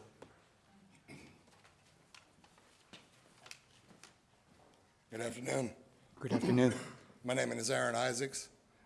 I'm a 26-year Class A driver. I currently work in the solid waste industry. I've been in the Teamsters for about 7 years. I'm here today because I believe that California, California allowing 10,000-pound or more automated trucks on the road would put the public safety at risk. I'm a professional truck driver. I'm professionally trained, and my job just doesn't include point A to point B. I'm a frontline worker of the road. I've seen accidents, like my brothers have said, change tires, push cars out of the road. By going automated, You're taking the compassion out of it. You're taking the pride out of the job. It's not just point A to point B. When something happens on the road, it's a good chance, because of the number of us, that we're going to stop and we're going to help. Truck driving isn't just a job, it's a lifestyle. It affects our personal lives as well. It makes us safer as everyday drivers with our license restrictions and the things that we can do. It helps us, that's how we have pride. There's so many things going on in your brain at the same time when you're a driver. There's so many different things that you see that I don't see sensors and cameras picking up. The person next to you maybe putting on makeup. You see the pothole because you're up high. You see the pothole. She doesn't. She's driving with her knee. Putting on makeup or drinking a cup of coffee, whatever. You can anticipate her action. We're not mind readers, but with our years on the road, we know that she's going to hit that pothole or he's going to hit that pothole, and the car's going to swerve, so I can adjust to that. Or law enforcement or emergency personnel on the side of the road changing a tire with that one leg hanging over the line. Anybody that's been out there knows what I'm talking about. That one leg. Is that computer going to see that leg? Is it going to see the vehicle and run right over that? I've lost friends on the side of the road. Computer can pick up a lot of things, but it can't pick up everything. Automated vehicles are not ready. We're not there yet. They need to have a trained professional behind the wheel. When you value automation over human life, or correction, when companies value automation over human life, that's where I have a problem. There are millions of Californians on the road every day just trying to get to work back home, your family, my family. Allowing autonomous trucks weighing over 10,000 pounds on these roads without a human operation puts my family at risk, and that's where I have a problem. Thank you. Thank you. Good morning. I'm Phil Vermeulen. I represent the Coalition of Small and Disabled Veteran Businesses. Combined, we're over 24,000 small businesses in California. Most of my members deal with the state of California, providing everything from soup to nuts and everything in between, to the California prison system, to the California fire camps. All of them, think of them, they're cities in and of themselves, and all the different supplies and things. When there are disruptions in the supply chain like that happened over the last couple of years, prisoners still need to be fed. They need their products, just like the fire camps and all that. And we've got to be looking towards the future. Evolution is something that's inevitable, and we share in the Teamsters in terms of the future jobs and all that, but again, on the other side, I think that that's something that's going to evolve. I don't think that's as big of a problem as everybody's making it out to be. There will be assimilation into the system. My members have, as certified small businesses and disabled veteran businesses, have a program called TACPA, Target Area Community Program Area, that allows for up to an additional $50,000 that's applied towards their bids when they submit it to the state for whatever that product is. For example, one of my members supplies 75,000 boxed lunches a week to the prisons in California. Absolutely critical. With TACPA, we are able to go into the targeted areas in the state of California with the disabled or disadvantaged neighborhoods, hire people, bring them in, train them, and they create good jobs for the future. We see this with the autonomous vehicles. We think it's the future. So I applaud you for your hearings today. I think it's extremely critical, and we're here to help any way we can. Thank you. Thank you.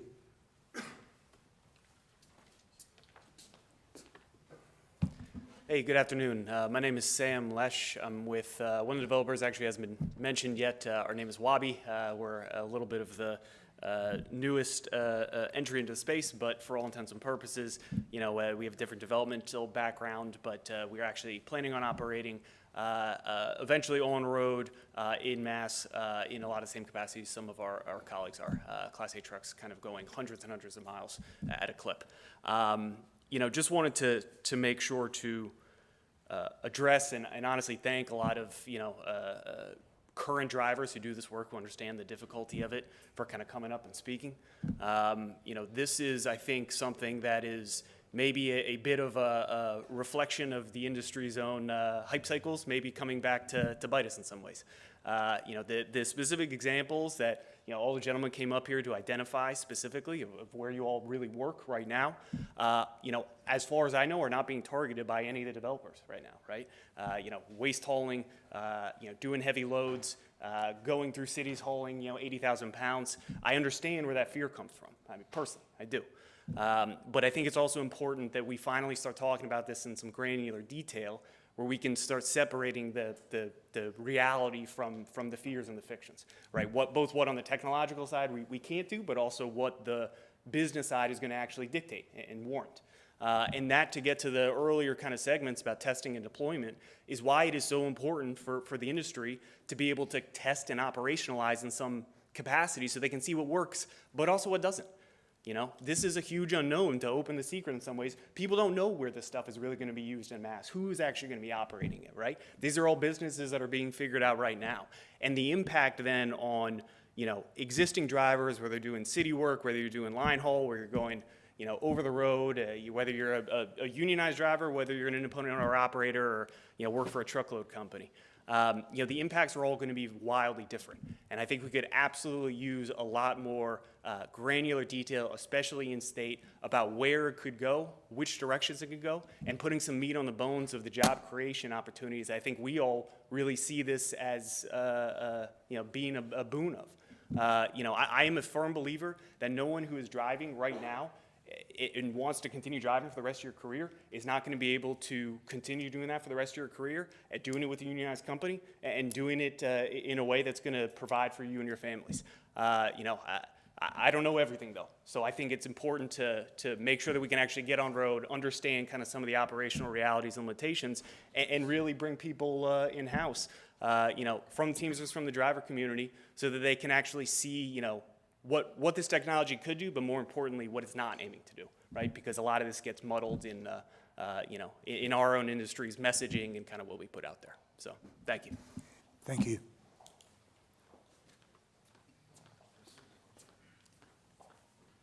Good afternoon. Jordan Coleman from Kodiak Robotics, an autonomous trucking developer. I want to echo what Sam said at first, which is to thank the drivers in this room for coming and sharing their point of view and perspective. I don't think anybody in this room would disagree with the fact that trucking is the lifeblood of the American economy, and therefore truck drivers are at the heart of that. That said, I do think it's important, as we think about the jobs question in particular, to double click on some of the points that were already made. So first of all, in 2019, there was a 60,000 truck driver shortage. That number has been increased to an estimate of an 80,000 truck driver shortage today.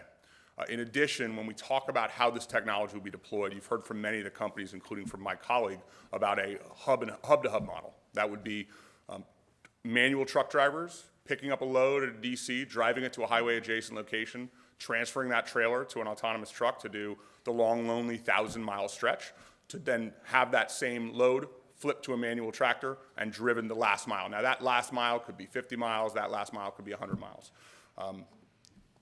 When you look at the job numbers, the average age of a long-haul over-the-road truck driver in the United States is in their 50s.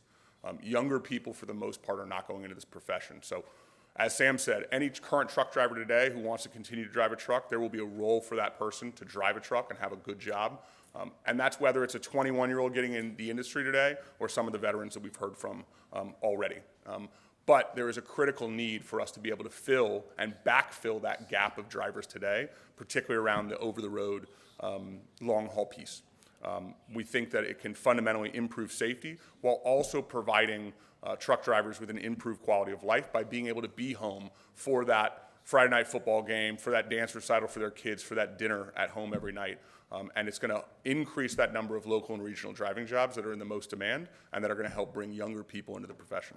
So with that, I'd like to thank DMV and CHP for hosting these and thank everybody for taking their time out to come contribute to this discussion today. Thank you. Thank you, Jordan.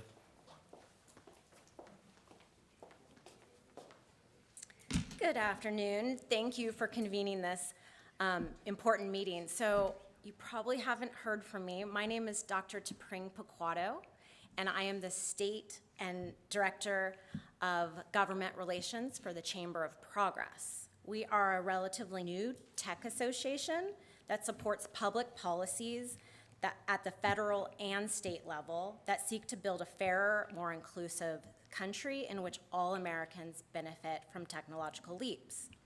We are a strong supporter of autonomous trucking as an important solution to the shortage of labor and growing demands for timely shipping.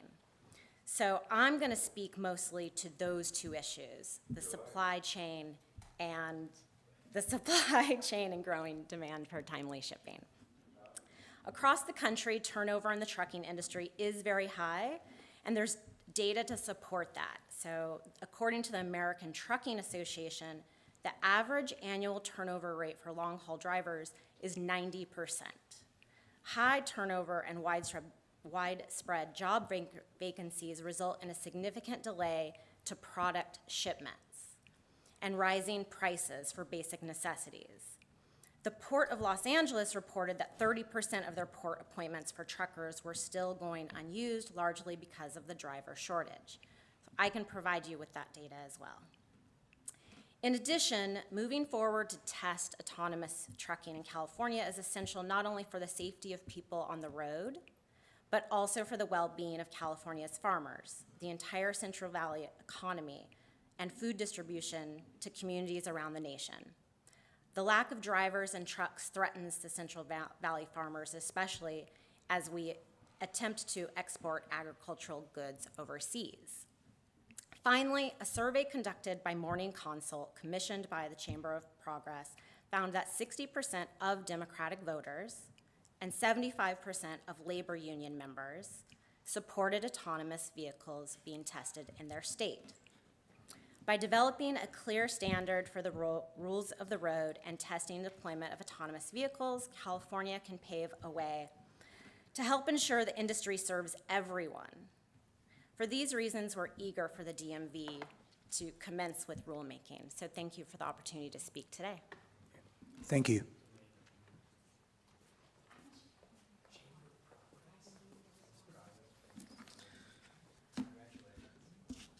I'll start by saying good afternoon, since it's now the afternoon. Aiden Ellie Sullivan with Waymo.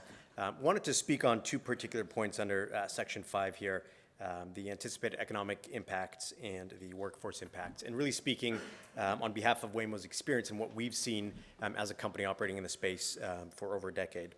As it relates to the economic impacts, we really anticipate that once approved, the economic benefits to the state here in California will occur very gradually and will grow over time. There'll be a process, obviously, of testing, of development for new expansion of operations here in California. And as this would represent a new business line for us, there will be a longer ramp-up period for us to build out infrastructure, for hiring, for operational investments. And this is really based on the experience we have here in the light-duty space over the last 10 years, that we anticipate this process will be slow but steady and incremental. As it relates to direct workforce impacts, and again, this is what we've seen in our operations in Texas, we anticipate that there will be several new roles that'll emerge as part of HD operations over time. First off, some of these include CDL drivers. So we continue to have CDL drivers that are testing operators in our autonomous vehicles, and this is an ongoing role, and we use them as we move into new geographies. Last mile delivery, so to and from our centralized AV starting points, the hub-to-hub, or sorry, the transfer hubs, opportunities, for jobs in that role. Yard operations, so AV inspections, refueling, trailer swaps, that type of work, remote assistance jobs, roadside assistance jobs, and maintenance of the HD, the heavy-duty autonomous systems, the equipment, et cetera. So what I'd like to stress here is that we do anticipate hiring CDL drivers. They will be testing operators in our vehicles, as well as the hiring of maintenance staff, mechanical staff at our depots that'll be supporting the broader trucking operations and activities. And we additionally expect to hire additional staff for general operations and roles at our facilities in the state. Thank you.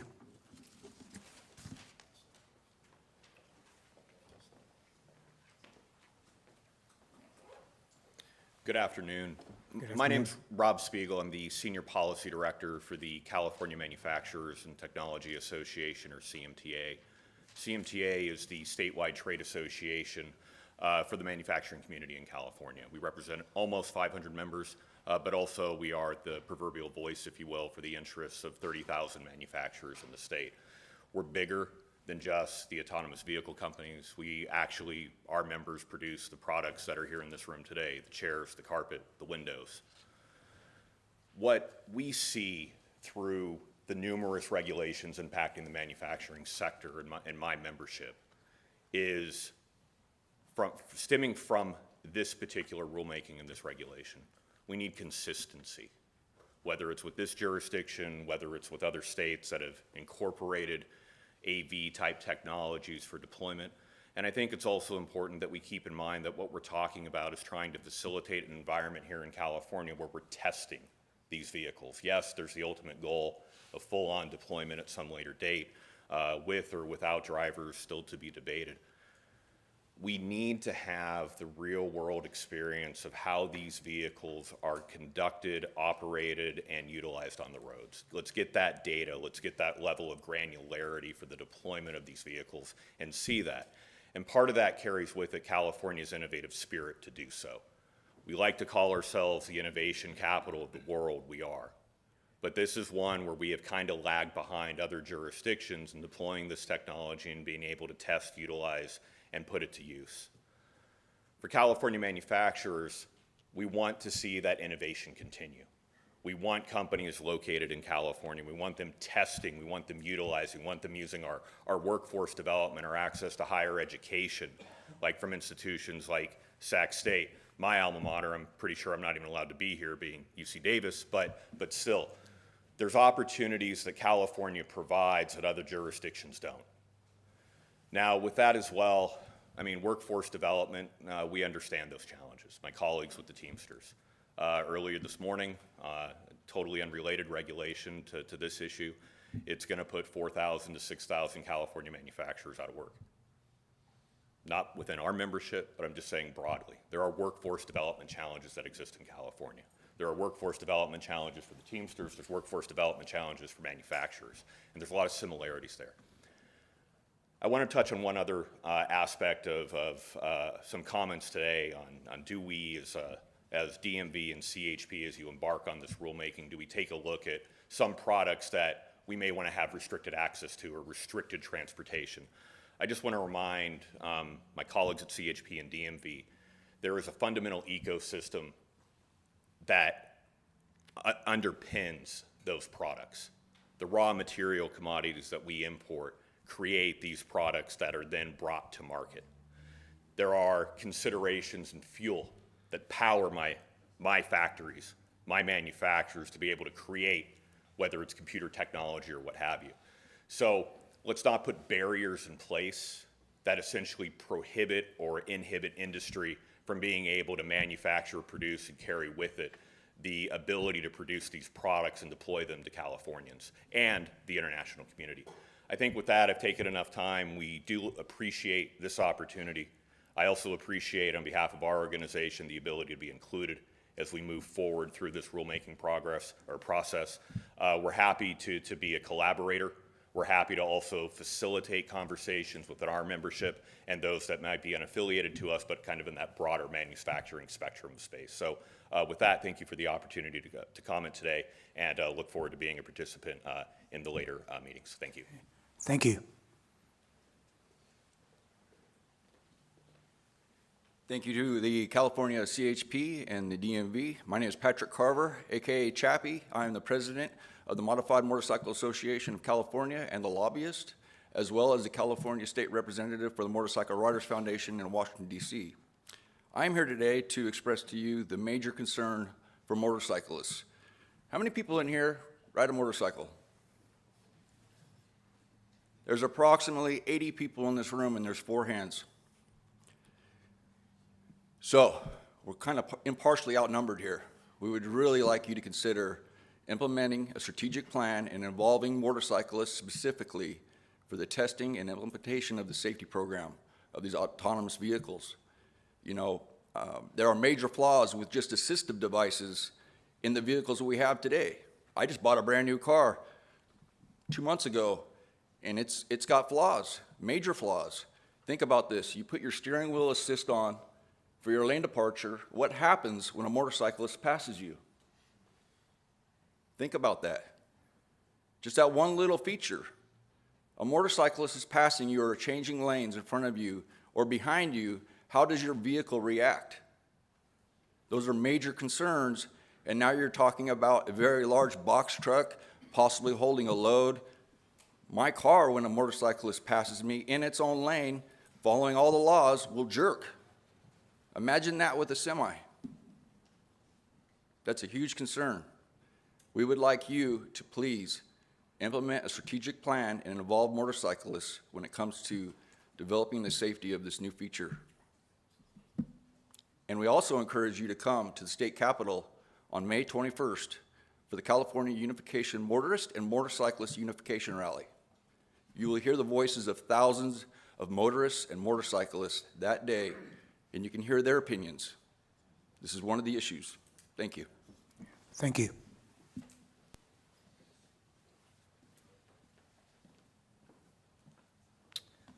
Again, I'm Wiley Deck. I'm Vice President of Government Affairs and Public Policy for PLUS. And I just, before I start, I just want to thank the drivers for being here today.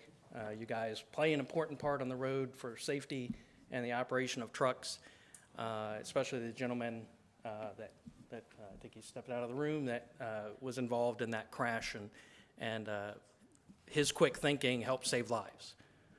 But how many would be that knowledgeable and that be able to react in those situations like he did? I would say not very many of us. He had that experience and that intuition of what to do, but the vast majority of us would not, regardless of how many years we've spent on the road. We'd make a guess of what best to do and not necessarily work out. But this time, luckily, his knowledge of the operation of the truck saved lives. But having been at FMCSA when the Department of Transportation, working with the Department of Labor, worked on the study of the impact of autonomous vehicles and autonomous trucks on labor. If you look at the studies, both the one done by the Department of Transportation and Labor, as well as the one done by the Silicon Valley Leadership Group, look at the data. If you are entering in as a truck driver today, you'll be able to retire as a truck driver, as a good paying Teamster job. Entering in today, whether it's you're driving intrastate as an 18-year-old or driving interstate as a 21-year-old, you'll be able to retire as a truck driver if you so desire. And that's the problem, is that these jobs, the lady said earlier today that they want to be home at night with their families. Yes, they do. That's why over the road trucking, long haul trucking is hard to bring people in, especially the younger drivers. It was said earlier today, the average age of a truck driver in the industry today is in their 50s. It's actually 56 years old. How long are they going to be around driving? Especially when you're having a hard time bringing in those younger drivers. The average age of a new driver entering into the industry is 36. 36. That's not sustainable. We've seen that with the 80,000 truck driver shortage today. Now, some will argue, oh, there's not 80,000 truck driver shortage.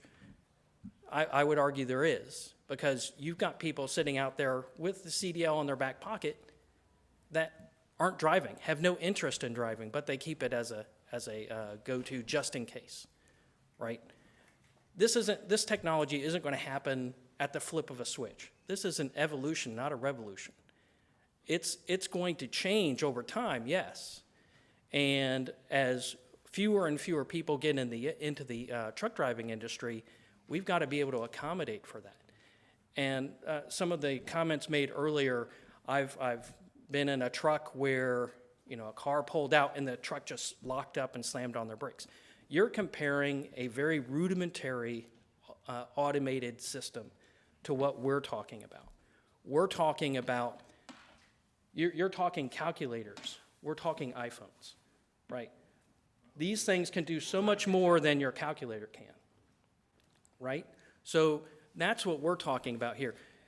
And talking about safety, seatbelts, airbags, anti-lock brakes, all were adamantly opposed to by the public very vociferously when they were introduced. They were inherently dangerous. They were unsafe. But where are we today with those technologies? They've saved countless lives. Look at automatic emergency braking.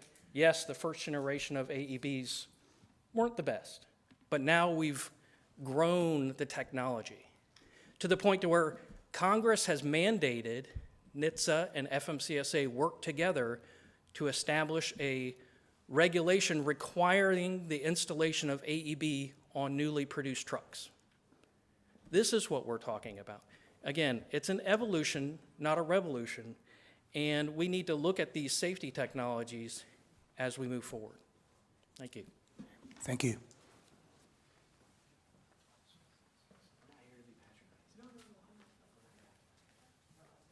Thank you so much. Mufaddal Lizzie again with Aurora, just speaking a little bit on the other considerations item that we're discussing here. As we think about the trajectory, I'd associate my comments to a degree with a lot of what others have said as well, just in terms of the promise we believe this technology has in creating jobs, creating opportunity, encouraging investment for the long term in California. So certainly want to appreciate the comments and perspectives from many of the good people that are out there doing really important work today.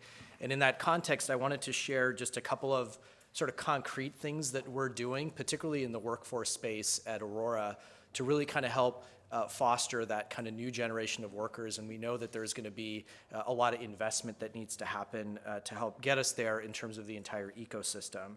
So we're certainly working hard to recruit and retain great, diverse talent at Aurora to fill a number of critical roles across the company. But we're also beginning to look at how we can support development of various professions that the Aurora driver is helping expand or create. So as a very concrete example, and you can read about this online, it's got a ton of attention. We've launched a first of its kind 18-month associate's degree program with Pittsburgh Technical College in Pittsburgh, which is where we're headquartered, for service engineering technicians. And the program is helping to create the jobs of the future while meeting a critical need in the marketplace. So we're actually going out into communities in partnership with this particular community college and reaching into areas where we know opportunities aren't very available and making these opportunities in our industry available to folks that otherwise may not have them. We're also working closely with Dallas College to develop curriculum for training programs that would help create pathways to the types of jobs that support the development of the Aurora driver.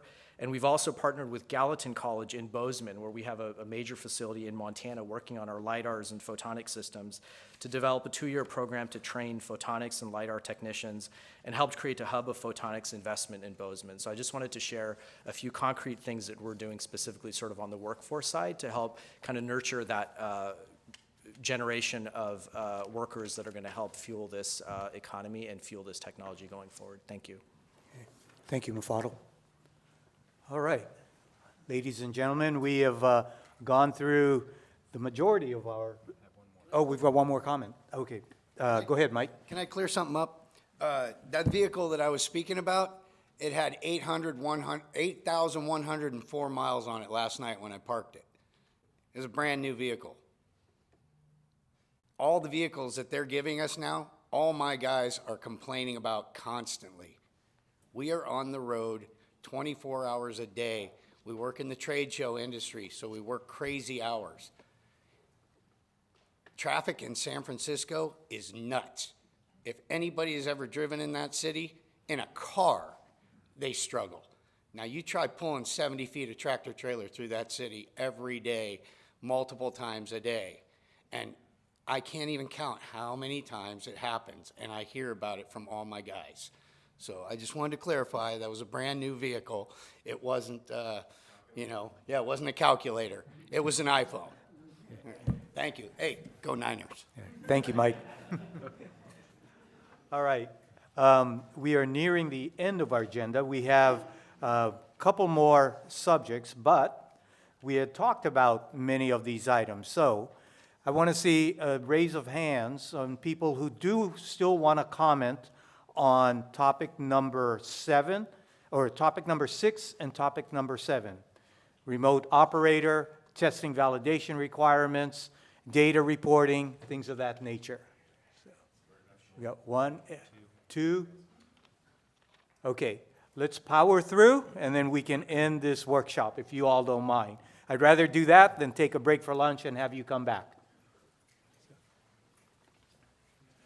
Thank you so much. I'll keep this brief. I just wanted to follow up on the questions as promised. You asked a question about how many miles, at what point do you know in simulated testing whether or not you're ready to deploy on road? It's a question that we get very frequently. We wanted to emphasize a couple of things. One is that we find that it's very dependent on the operational design domain, and for this reason, it requires a lot of flexibility. The second thing that we want to emphasize here is virtual testing goes hand in hand with on-road testing, with hill testing as well. We find that this is essentially a continual process of ODD development and expansion in which data that is collected on road informs simulated scenarios, so that way when you realize that you were missing something within your ODD, you can go back and you can run the loop again. There was a question around regulation as well. Wanted to clarify there. We're currently not aware of any states that have requirements for virtual testing for autonomous vehicles. On the federal level, the areas that we do see this in is around impact testing. Where we'd like to see this, of course, is in the federal motor vehicles safety standards around crash avoidance technologies. But as you're aware, we don't currently have that either. Thank you. That's all. Thank you. Good afternoon, Aiden Ali Sullivan from Waymo. I will be brief so that we can wrap this up. Just wanted to thank the department and the CHP for their efforts today. Obviously, you have important work ahead of you, and we look forward to partnering with you through that process. In regards to modified requirements in either light-duty or heavy-duty regulations, I did just want to note, Waymo, as a company, we have significant experience in the permitting process. We've learned a significant amount over the past decade plus of our autonomous vehicle operations in California and our interactions with the department and with the CHP. It's likely that Waymo and previously Google have the most experience of any company operating under the light-duty regs that are currently in place. We found the existing process to be workable. We've successfully secured multiple operating permits from the department. However, through this process, it has become apparent to us, and likely to the department as well, that there are areas within the existing regulatory regime where there's opportunity for incremental improvement, for clarifications, for revisions, and for streamlining. We believe that any changes really should be focused on, again, streamlining the process and opportunities to create additional efficiencies, not to radically change the framework that we've learned to live with. In particular, the two areas that we see opportunity really are around harmonizing data reporting and streamlining permitting approvals. We're happy to provide additional details and proposed changes if the department would like so. Thank you. Thank you.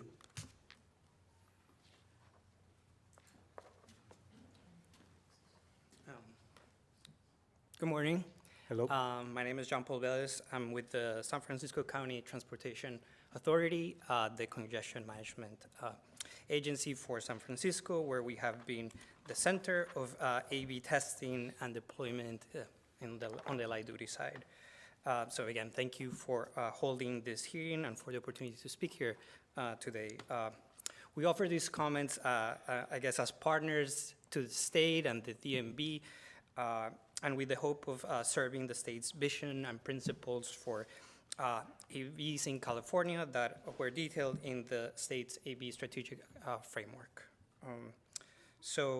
Yes, our first comment is that this is a very opportune time for the DMV to issue a report summarizing California's experience to date with AV testing and deployment to inform the public, including industry and policymakers, and the new regulations development process on the status of the sector, including key activities, learning, outcomes and open questions.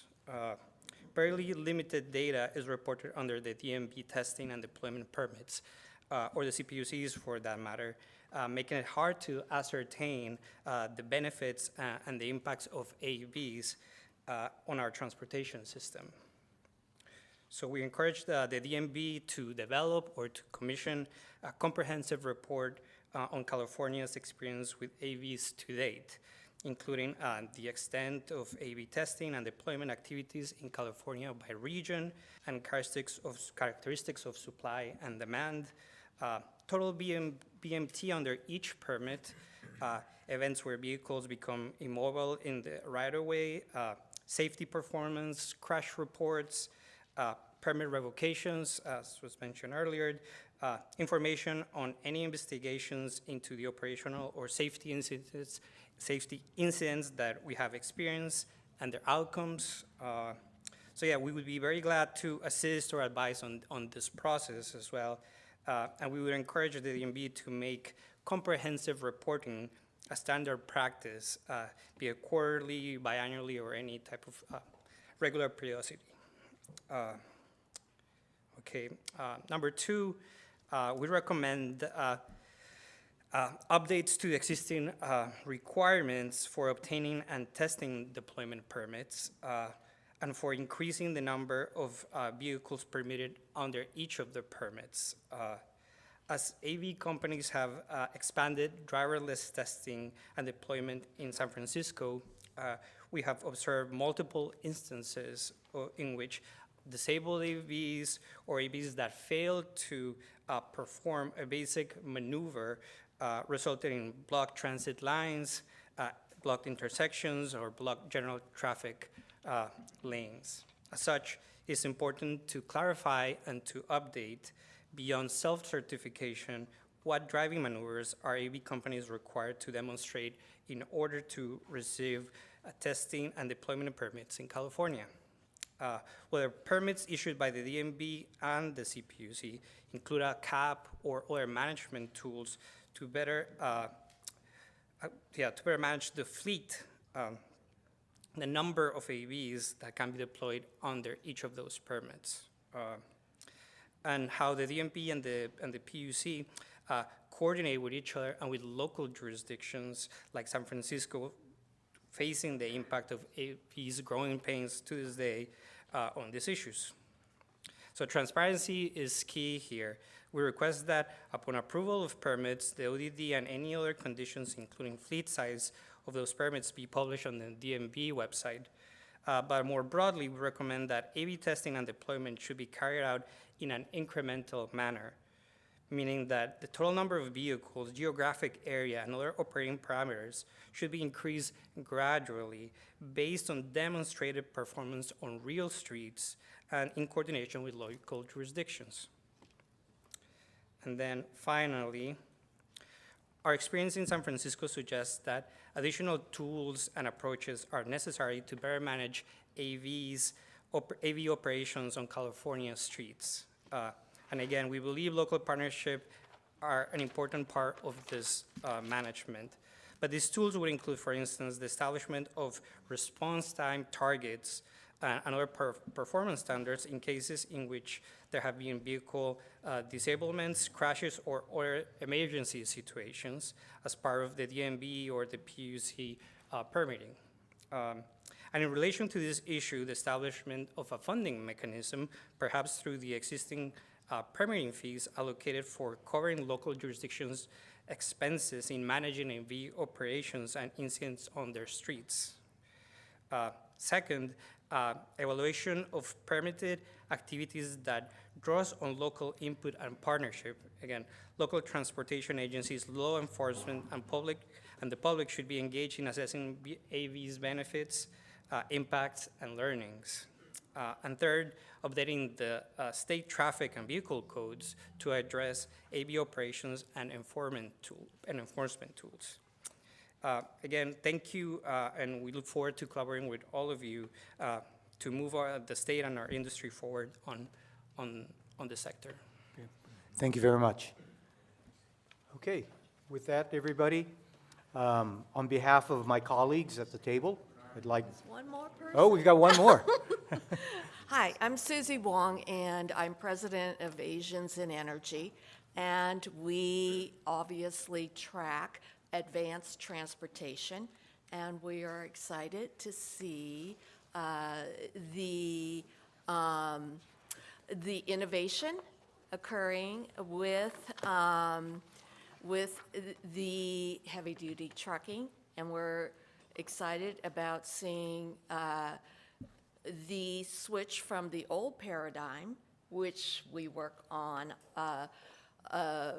with renewable energy, and if this reduces the greenhouse gas emissions and contributes to reduction in climate change, and also the potential for growth in the job area, and also creating safety and healthy communities. And so we are very excited about seeing the innovative technology. And since California leads actually globally on innovation as well, we'd like to see this occur with inclusion, thoughtfulness, responsibility, and care. Thank you. Thank you. Very well, again, thanks. I'm just going to, a couple of final remarks on my end. With respect to newer modified requirements considered for light duty and heavy duty, I just want to make the point that we do not recommend reopening the light duty regulations. These went through an extensive 2-year public process that ended in 2019, and deployment under the regulations did not begin until recently. These regs provide the industry with the certainty necessary to plan operations and should not be fundamentally reopened. So I want to make that point. Now, on the last topic, public suggestions for regulatory language. As has been explained, we do not believe significant changes to the current structure are necessary to accommodate AV trucking. It can, and I'll just say this, it can be as straightforward as extending California's robust AV regulatory framework to cover heavy-duty vehicles, which in turn, as I've noted, are already subject to multiple legal regimes that regulate commercial motor vehicles. Unlike other technologies, trucking is interstate in nature, bringing it within FMCSA's jurisdiction, also has been noted. So we can start by looking at removing the prohibition on autonomous vehicles exceeding 10,000 pounds from sections 227, et cetera, in the existing structure, and then building from there. Now, a couple of just final points in recognition of some of the comments that have been made today, if that's okay. And a little bit disparate, so bear with me. The first is, we always want to make the point on the public record and with policymakers and regulators to emphasize the distinction between driver assistance technology and autonomous vehicle technology. Of course, two important areas, but they are distinct. And there were some allusions to some of the fatalities that have occurred and other things that have happened. I think we need to always be mindful of the fact that the discussion here is about autonomous vehicle technology, which has a tremendous record of safety, as the data has shown. So, it's important that that continues to be the case when everyone considers this matter going forward in the regulatory process. And not to conflate the technologies and not to bring in other data that's not relevant to the conversation. The other thing is, I would just emphasize again, I don't think it was mentioned more than but once, the facts are the U.S. Department of Transportation released a study that looked at the job growth and GDP growth and the benefits that accrue to consumers and to the economy. And so really what a lot of this conversation is about is clearing up the misconceptions about jobs and automation. And that's important to think about going forward as well, to look at the data, to look at the studies. And then finally, just a point about the gradual nature of how this will work. I think I could probably sum it up by saying that while, of course, as I said at the outset, the objective is to get to a process that could be fully commercial driverless deployment, that process takes time. And if one were to think about perhaps the first 12 months after promulgation of a rule, it would take time to ramp that up.